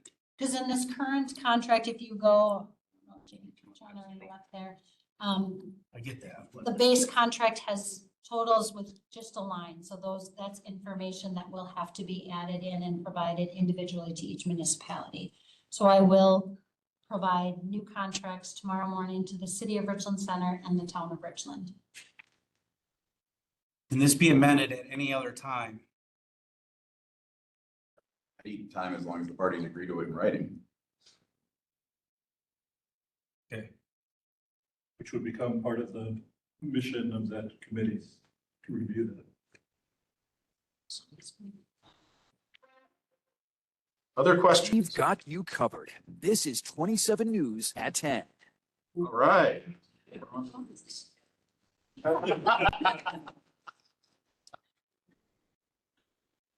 I ask, my son works at Channel 3. Doesn't take after his dad. All right, any other questions? All right, so all those in favor of adopting the 3-month agreement, say aye. Aye. No, no. Just to clarify, all those in favor of adopting the 3-month agreement, be saying aye here. All those opposed, say nay. Nay. That is defeated. So that leaves us back with the 12-month contract that we'll be revising where needed and offering back to the municipalities. Okay, item 22, resolution to approve EMS training reimbursement agreement. This would be resolution 25-91. Now therefore be it resolved that the Richland County Board of Supervisors approves the reimbursement for training agreement, and be it further resolved that this resolution shall be effective on its passage and publication. This resolution was offered by the Executive and Finance Standing Committee on 25 September of 2025. The resolution, do I have a motion, please? Motion by Mr. Cooley, second by Mr. Williamson. Any discussion? This resolution helps with retention of our staff. When this was originally written was back in July when we were critically staffed. We are currently fully staffed. All of my staff are here, ready to serve you. As you can see, these crews are on duty tonight, so if they rush out, they mean no disrespect. We're doing amazing. We have 2 trucks staffed currently, and things are looking good. I have 7 of my staff in class currently, and a way to retain them is through a contract with them that we will reimburse their EMS learning as they advance levels. By making a commitment that they will stay with our organization after they complete and successfully pass their National Registry exams. Any questions? If there are no questions, then all in favor say aye. Aye. Anyone opposed? Item 24, resolution approving a provider contract amendment for 2025 for the Health and Human Services Department. Oh, I'm sorry. I skipped one. 23, resolution approving EMS handbook addendum changes. Sorry, Barb. Sorry, this would be resolution 2592. And now therefore be resolved that the Richland County Board of Supervisors. Now therefore be resolved that the Richland County Board of Supervisors, the updated EMS handbook, and be it further resolved that this resolution shall be effective July 1st, 2025 upon passage and publication. This resolution is offered by the Executive and Finance Standing Committee. There seem to be some spelling typos. That the Richland County Board find the updated. Now therefore be it resolved that the Richland County Board of Supervisors approves the updated EMS handbook addendum, and be it further resolved that this resolution shall be effective upon passage and publication. This says July 1. It was backdated to July 1. But we're missing the word approved. Yeah. Okay, typo there. Yep. Fix that. All right, so you've heard the resolution, motion. Motion by Mr. Schoonover, second by Mr. Williamson. And discussion. This handbook addendum, it addresses several things. I've cleaned the handbook up. I've gotten rid of a lot of things that HR is now taking care of.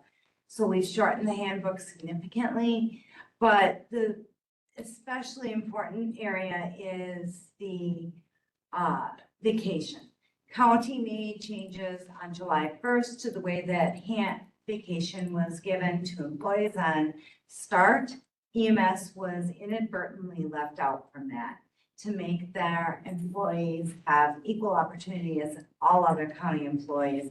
This handbook reflects that, so they have the same benefits as all other county employees. Otherwise, EMS wasn't given vacation time when they started. Kind of an oversight. Any further questions or discussion on this? So all in favor, say aye. Aye. Aye. Anyone opposed? Adopted. Thank you. Mr. Chair, Yes, who did you recognize as second in that motion? Mr. Williamson. You, sir. All right, now we're on to item 24. Resolution approving a provider contract amendment for 2025 for the Health and Human Services Department. This would be resolution number 25-93. Now therefore be resolved by the Richland County Board of Supervisors that approval is hereby granted to amend the mentioned contract for 2025. Be it further resolved, the Director of Health and Human Services, Ms. Stephanie Ronfeld, is hereby authorized to sign the above contracts on behalf of Richland County in accordance with this resolution.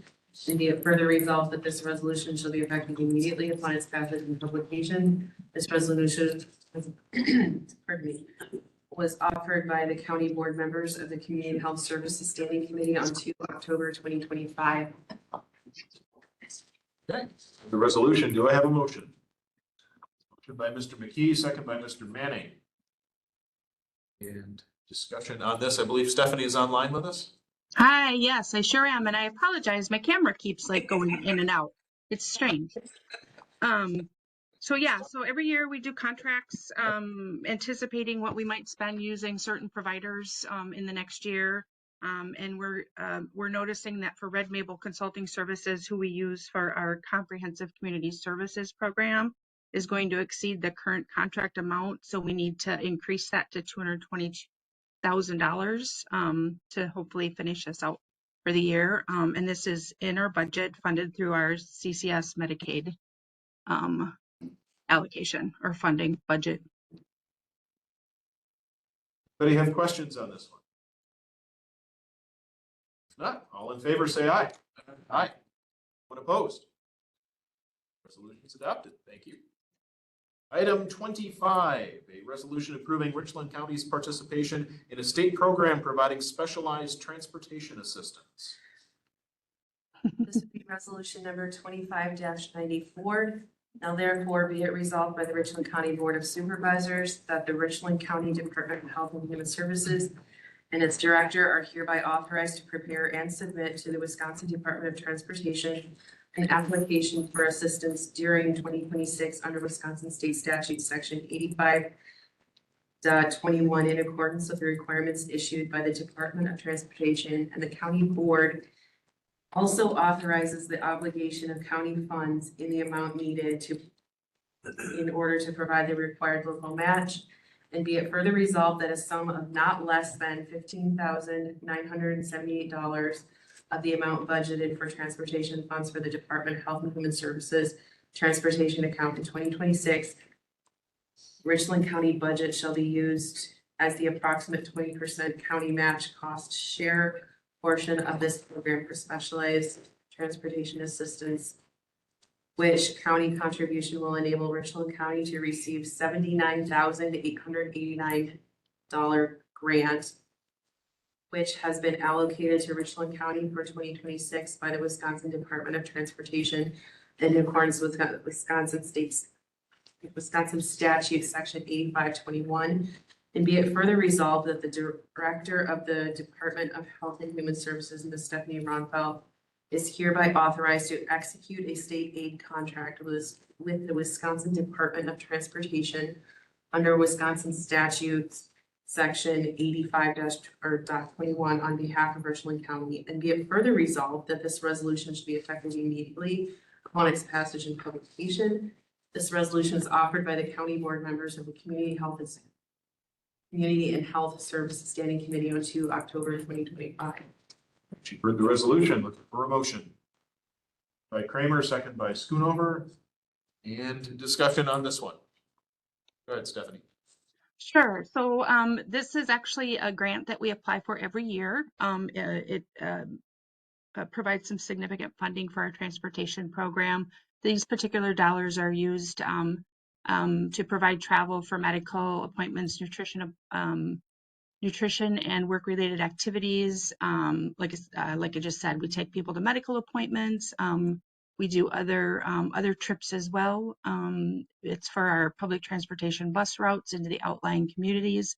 In order to receive the $79,889, we do have to put in $15,978, 20%, which we've done every year. It's already included in our budget for 2026. So this is just the step to actually be able to apply for that funding and receive it with your permission.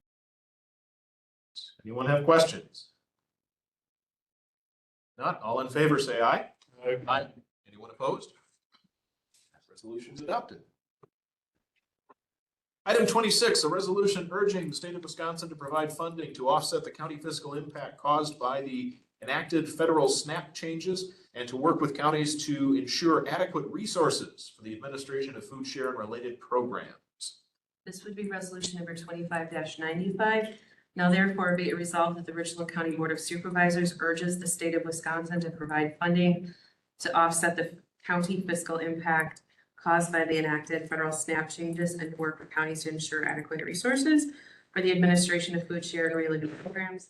And be it further resolved that the Richland County Clerk is hereby authorized and directed to send a copy of this resolution to the governor of the state of Wisconsin, Wisconsin state legislators with a constituency within Richland County, the Wisconsin Counties Association, and the Wisconsin County Human Services Association.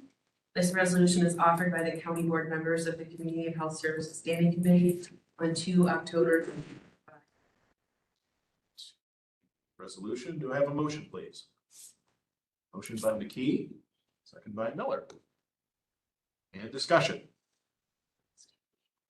This is a template of a resolution that came from WCA, I believe. Stephanie, do you have any additional details for us? It's pretty self-explanatory right in the resolution itself. With all of the changes made with the federal budget, there's going to be a huge impact to individuals that are receiving food share benefits.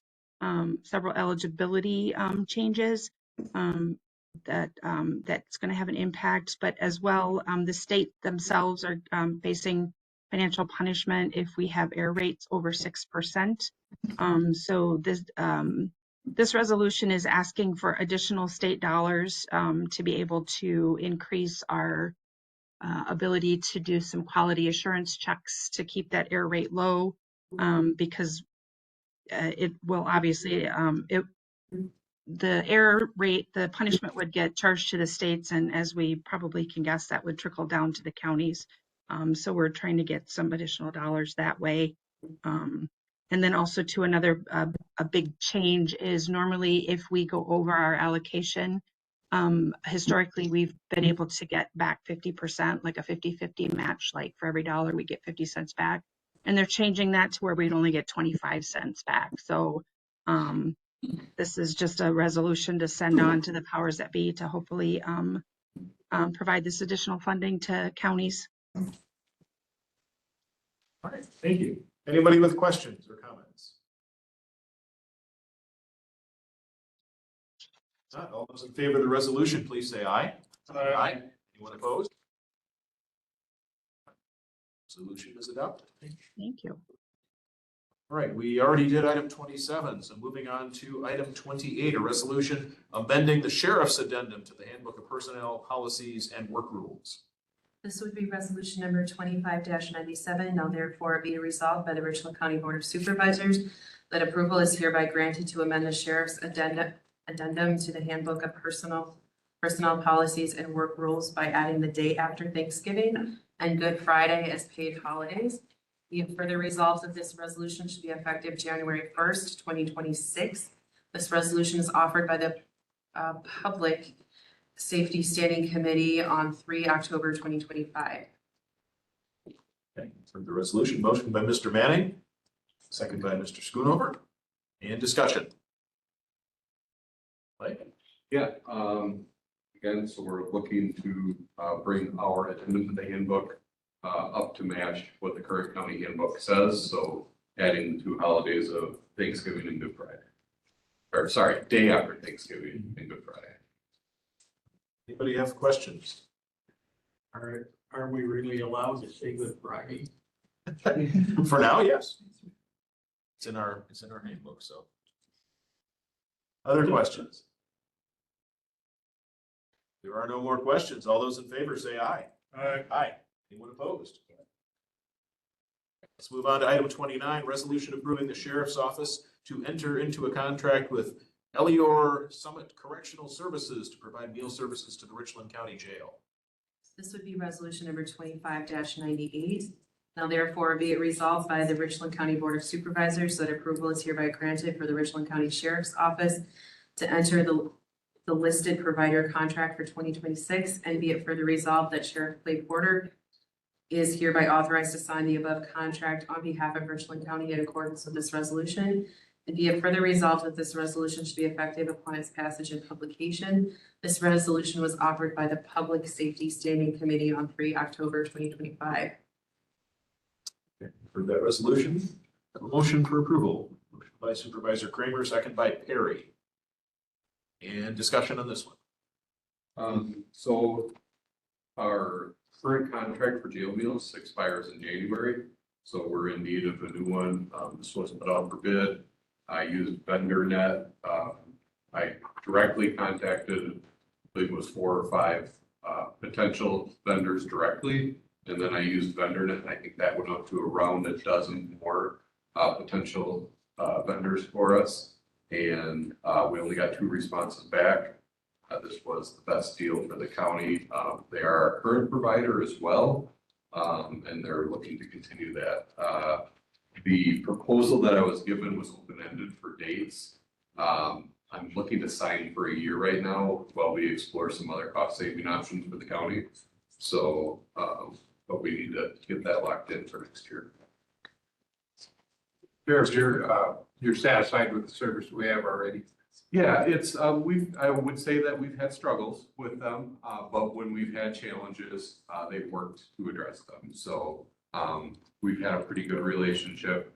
We did almost leave them last year to go with Pine Valley. Pine Valley fell through and they took us back on without question. So, another thing I would add to this is, so we're looking at what is an alternate price thing to bring the cost down a little bit. If you looked at the information in the packet, they're willing to start that for us immediately and let us see the benefits of that cost savings starting when I sign for next year. So good. Supervisor Miller. Where are they out of? How far do they come? So Summit is or Elior is a national company.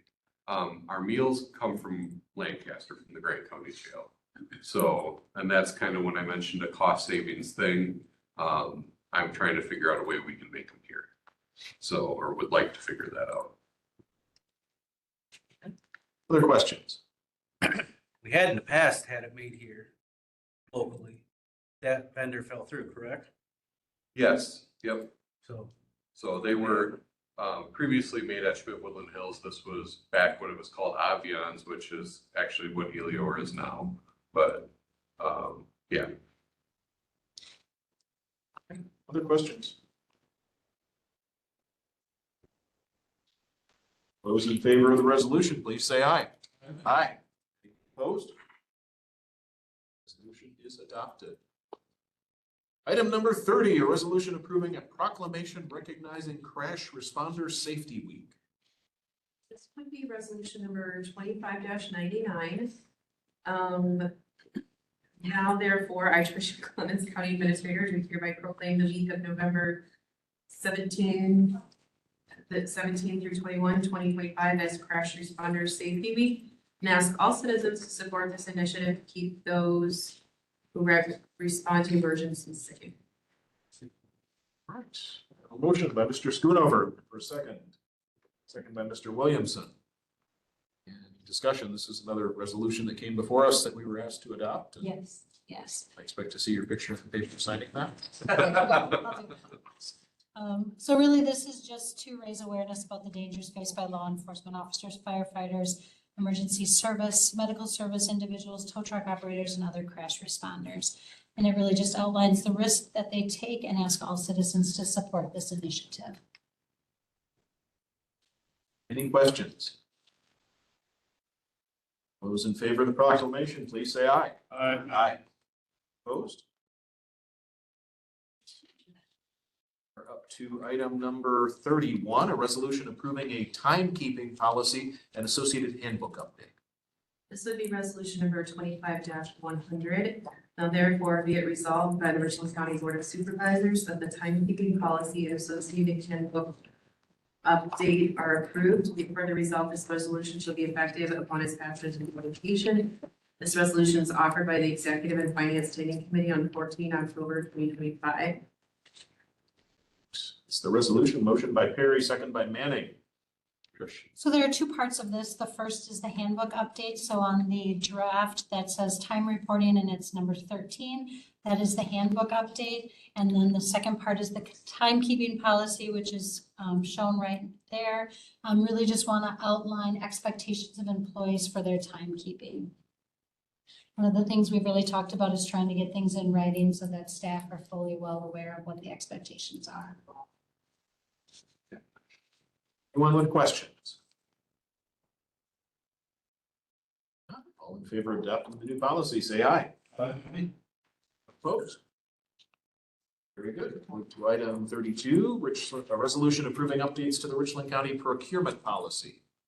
This will be resolution number 25-101.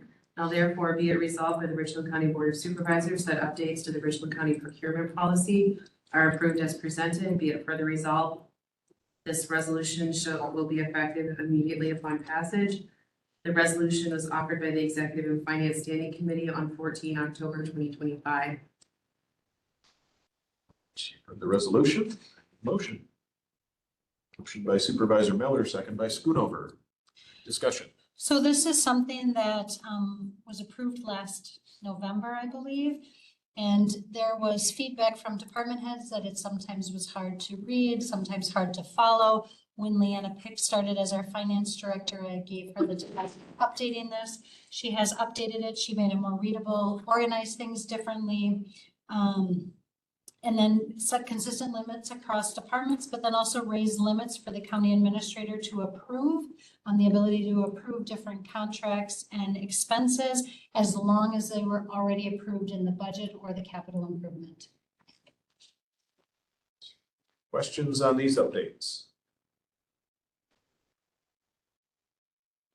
All in favor, say aye. Aye. Opposed? With that, item 33, resolution approving amendments to the countywide wage scale.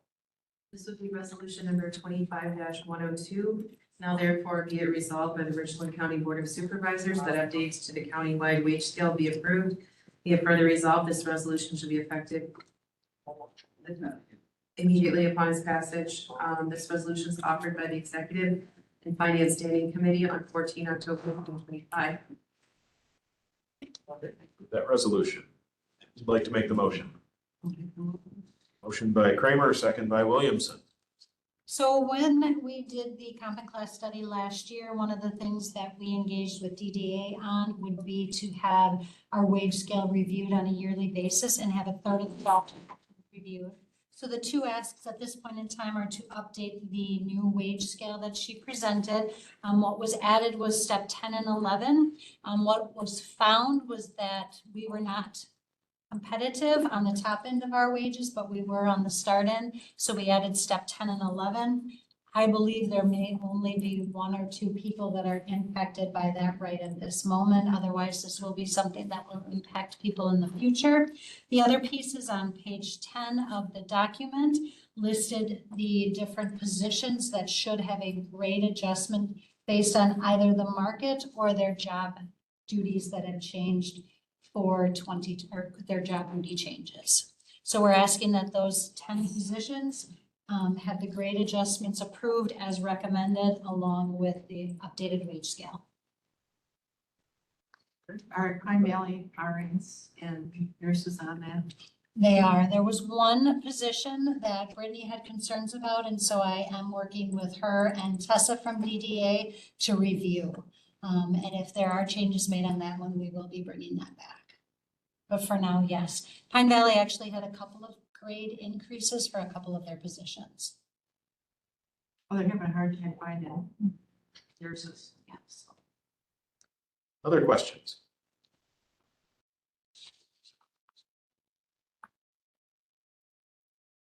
I have one comment, and I guess go ahead with the wage schedule. So we passed the budget. I just want to for the future, we really need to look at percentage increases, adjusting it by percentages.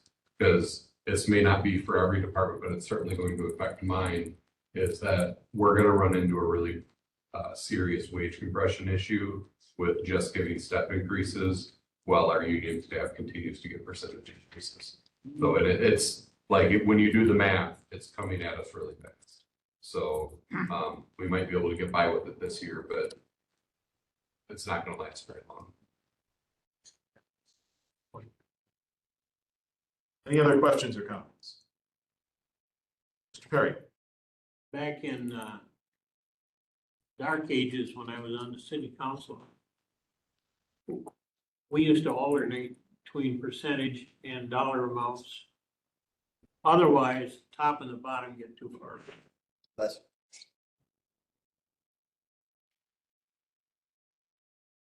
It's one of the reasons we have our salary scale plan the way it is to try to prevent that from happening, so. Other questions? All in favor of the resolution, please say aye. Aye. Anyone opposed? Motion is adopted. Mr. Chair, Yes. I missed who you recognized as first and second on that one. I'll take credit. Yeah, he knows how to spell yours. yes. I believe it was Supervisor Miller. Maybe. Steve second? Yeah. Sorry, we went pretty fast. Okay. Up to item 34, discussion possible action amending county board meeting time and associated rules of the board.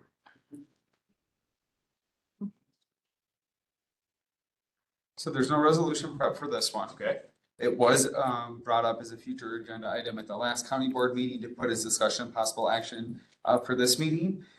There has been some talk about having meetings earlier. You know, we have vacant positions that are hard to fill.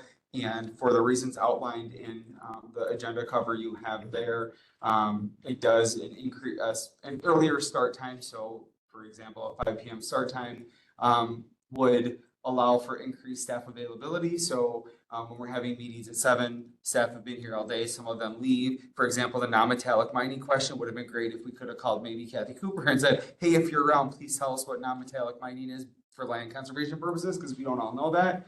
And then the coordination between the departments. So if there was something that, you know, required immediate attention, like perhaps a budget question that we just had a little bit ago, we could maybe talk about that, you know, sooner rather than the next day and waiting, and just maybe, you know, facilitating that conversations and having just streamlined operations. So it was brought up that we have an earlier meeting time. I know in years past, those of you that have been on county board may recall during the winter months, I believe we met during the day, 9 or 10, sometime in the morning. There you go. And then switched in the summer. So, I mean, the county board has not always met at 7. It has changed, but it was brought up and that's why it was on the agenda.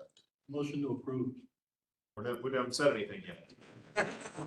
I would say that, you know, tonight being a case in point, it would be 7:45 now instead of 8:45 if we had started at 5. So I have a question. It would be on Tuesdays, the third. We would keep the same day, just skip the start earlier. time, and 5 p.m. is what's mentioned here in the cover sheet. We can do 5, we can do 6, you know, whatever. It's our meeting, so whatever you feel is appropriate as a board, we could do. We just have to then update our meeting, our county board rules to reflect that. Would anybody have a problem being here by 5 o'clock? Terry? I was gonna comment on how we got to 7. I would comment on how many people that were in here would have been here at 5 o'clock.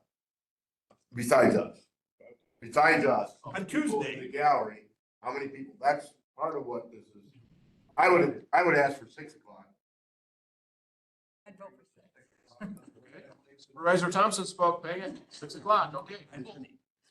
Mr. Severson, go ahead. So like the background of why we went to 7 was a former county supervisor from District 9 come in here, and he wanted to have time for the public to come and speak, because the majority of people are working at 5 or getting off at 5 and wouldn't have time to come, and he felt that the public needs to be more involved engagement for the public. Because we used to meet at 10 a.m. in the winter months, and of course a lot of people working and couldn't come and express their concerns like they did tonight. So I just make public comments later in the agenda. We set our agenda, so you can determine where to put it. That's another question. But that's in our board rules too, so we'd have to amend the board rules to address that as well. Personally, I would not want to go back to daytime meetings, but Me neither. starting at 5 or 6. Mr. Chair, I would, Yes. I would rather be the 6 than the 5, because Okay. 5 is pushing it for me. Okay. We've had a couple folks mention 6. Did we get a problem with 6? I mean, can that work for everybody? Give us a Get little head sandwiches? start anyway. I'm sorry? Could we get sandwiches? Bring as many sandwiches as you'd like, Carrie. Yes, you can, bring them for everybody. No different than school. If you're bringing a treat, you bring a treat. Right, so it sounds like everybody's okay with 6 o'clock. We can proceed with revising our board rules, and we'll have to bring that back to pass it officially, correct? Not if you approve it. Okay, so motion to, want to make that motion, Larry? Motion to approve. All right, motion to approve amending our board rules to reflect a county board meeting start time of 6 PM. Second for that motion. Mr. McGee seconds. Any further discussion? All those in favor say aye. Aye. Any opposed? All right, we've amended our rules.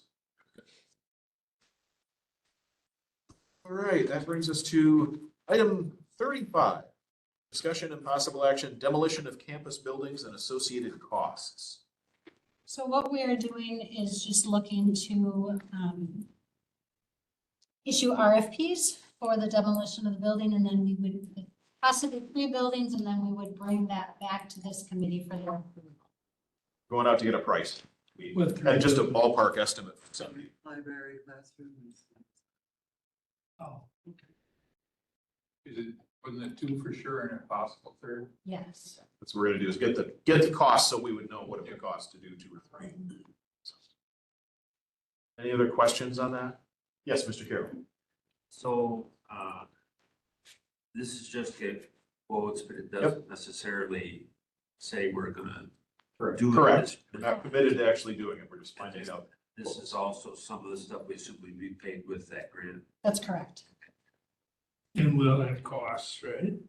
Yep. Yep. Any other questions? Those in favor say aye. Aye. Anyone opposed? All right, we'll proceed to get those numbers. How long will that take? Does anybody know? I would presume it'll probably be December before we can bring something back. We'll want to create the RFP, put it out there, and have an opportunity for people to review it. So I would presume probably at the December meeting, we'll be bringing something back. And they're probably gonna wanna look at the buildings. Well, winter's coming. Right. So it might not even happen until spring. I can tell you, the town of Bloom already heard it's 1.5 million. What's Really? 1.5? Oh, and they're willing to pay for it? They just heard it. Wow, okay. So why are we spending all this? I haven't heard that one. That's new information.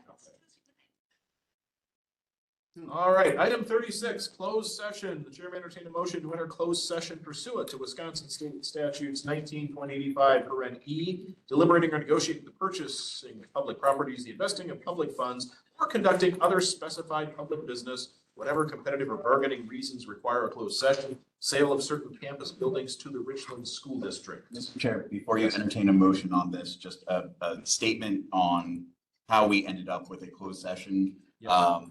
So because the offer was initially introduced as a closed session item, my recommendation was that we have a closed session on our agenda. However, the recommendation to this board is that negotiations take place in open session. And so if this is a brief closed session, that is by design, not an attempt to or disagreement over what the purpose of the closed session was. And it specifies, we do negotiating in closed session, so we wanted to make sure we get everything squared away, so we all know what page we're on before we get back to open session to actually take any action, correct? Yes. Okay.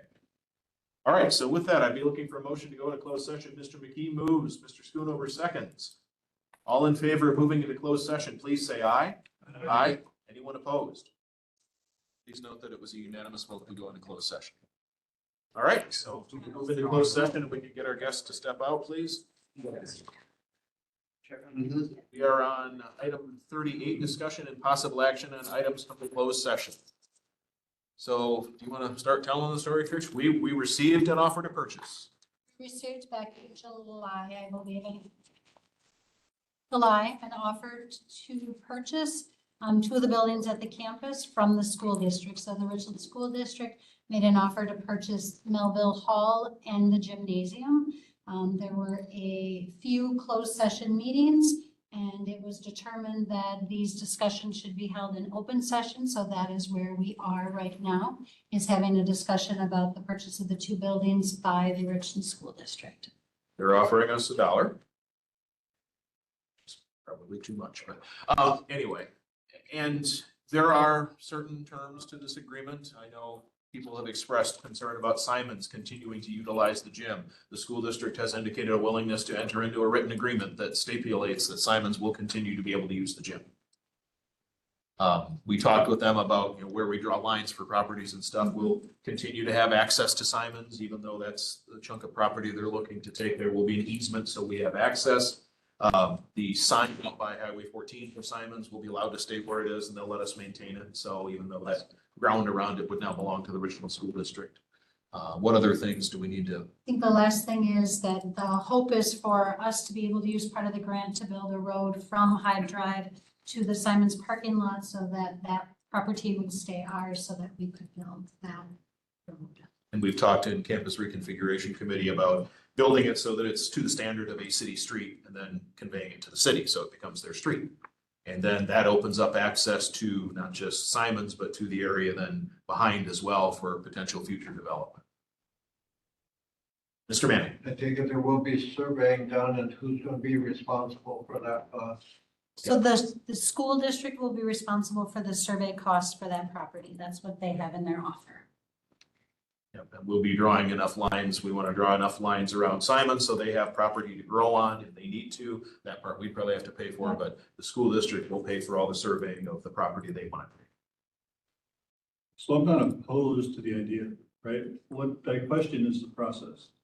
Because we have one public entity, the county, for $1 going to sell property to another public entity. Both have financially strapped issues.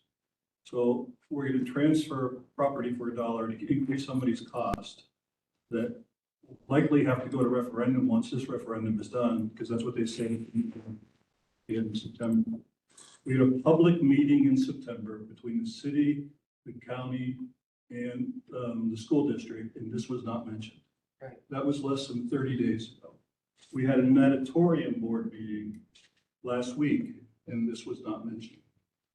Right, so I'm just wondering why, and if it goes to the school board on the 28th, what's the hurry in passing this tonight? Why don't we take it through our normal communication systems, see if any questions arise, and then do another city-county forum in which the public is invited, and then the county and the school board can take their votes. Because at this point, it's all been back behind doors, and these days, we should open things up, not keep them closed. Ask people for opinion, just like we did tonight. It was an excellent meeting, by the way. When the citizens were going back and forth. I'm suggesting the same process. I think it's healthier. Other questions or comments? Yes, Ms. Miller. Can I ask Alan, how he feels about this? Want to respond to that? Go ahead. He sent you a letter to everybody. I know he sent me a letter, but I wonder if we have covered that letter pretty much. I guess one question I'd have about, where's the parking lot go for Simons? Does that stay with the county or the Simons, or does that go to the school district? That stays with us. So then, I guess I'm just curious to see where the lines would be drawn. I don't know, have you done a preliminary draft of that? There were lines that were with the proposal they sent us. We have tweaked those a bit through the process with them. Trish has a printout there showing. basically it'll wind up going from Highway 14 up to, Yeah, you see, and what I would say, Yeah. like the, Simon's parking lot, if it ever needs to be expanded, what I'm seeing here would be a problem. well, that's something we'd have to work with the school district on. Yeah, I mean, because I would. Expand to the west anyway. Right. See what happens when you push the discussion, right? There's not enough time. What I would suggest is that like this line here be drawn down this way. That's all wetland, you can't expand. Yes, you can. Yeah, as long as you don't disrupt the flow of water. No, I'm pretty sure I checked into that. Again, that's, if we go through with this, Yeah. that is something we'd have to work out. Yep, with them. yep, that's fine. Yep. They originally were gonna leave this out, they're gonna take that, Yeah. too, so we don't have. Yeah, and this looks like it'd be fine as far as, expanding Simon's. Yep, and we'd wanna draw enough line out Yep, there for yep, whatever yep, else yep, yep. happens over here, so. But yeah, just on, my first quick glance, that's what I would. Yep, and they're gonna grant an easement through here so that we have access to Simon. Yep, So yep, that will happen in perpetuity. So. yep. Okay. All right. Thank you. Yes. But All right. Other questions or Mr. Carroll? Unless there's some time constraint, why not have it in a public forum? That's something you could go to the school district and ask about. What's that? School district came to us with this offer to purchase. We didn't seek it out, so. No, I'm just saying that,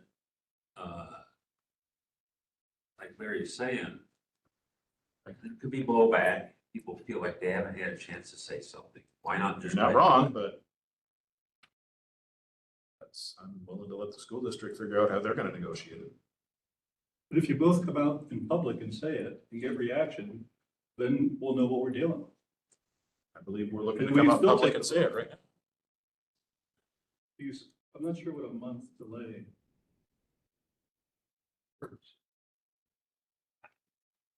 Well, they revised their date on their offer, didn't they? What is originally it was like an August date they wanted. We didn't make that. Their new offered valid date is, So just to clarify, Dave, you're saying that the county has to accept their offer by some certain date? October 22nd is the date they gave us. That's how long their offer is valid. Okay. I think one of the issues that they're struggling with, and I might be speaking for them, but they have to find another location to have one of their alternative schools if they don't have this. So if we end up not going with this and not working with them on this and keeping this property, they then have to go back to square one to where are we gonna have this alternative school? But is there a time constraint on that is the question. I think they have an agreement right now only till June where they're at right now. And so it would be really that exploring new location, remodeling, agreeing to a location. I mean, I wouldn't say Melville is move-in ready. No, not for their purposes. No. Mr. Frank. So I guess I would move forward on this, in my opinion. If this is going to the school district then has to approve it. They have then the opportunity to say, hey, county, let's have the meeting. We move it forward, they can have a meeting and have all the discussion. We can join in with them. They can do whatever they want. If they choose not to, that was up to them. That's why I'm saying we move forward on it. But we could recommend, we Sure. suggest there be a forum. We did that, and they didn't want to do it. So I'd do it again. we did that already, and they didn't want to do it. Offered, it's either counter offer or deny. And I say, let's vote for it and see what the rest of the board says, and it's 10:15.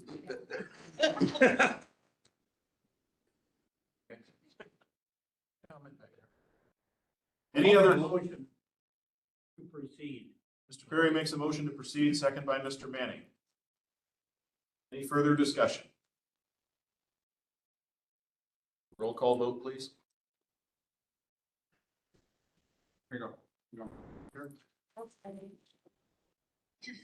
So This would be a motion to move forward with the agreement to sell to the Richland School District.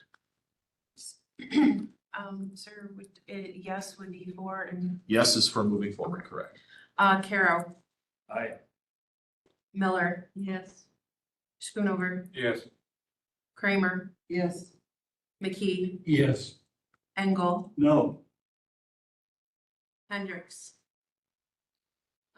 Manning. Yes. Oh. No, you're good. Thompson next. Is 9. She's not on there. She's eating, so Thompson. Thompson, Yes. Perry, Aye. Turk, Aye. Cosgrove. Aye. Frank, Yes. Severson, No. Williamson, Yes. Cooey, Yes. Fleming, oh, she's not. McGuire. Not here. So. 12 yeses, sir, and you have 2 noes. All right. Move forward. Thank you all. All right, item 39, correspondence. I think any correspondence that have been received have been added. Great. So it's all in your packet. We certainly had stuff about, we had stuff about this, we had stuff about ambulance, so, all right. Future agenda items, next time we meet at 6 o'clock.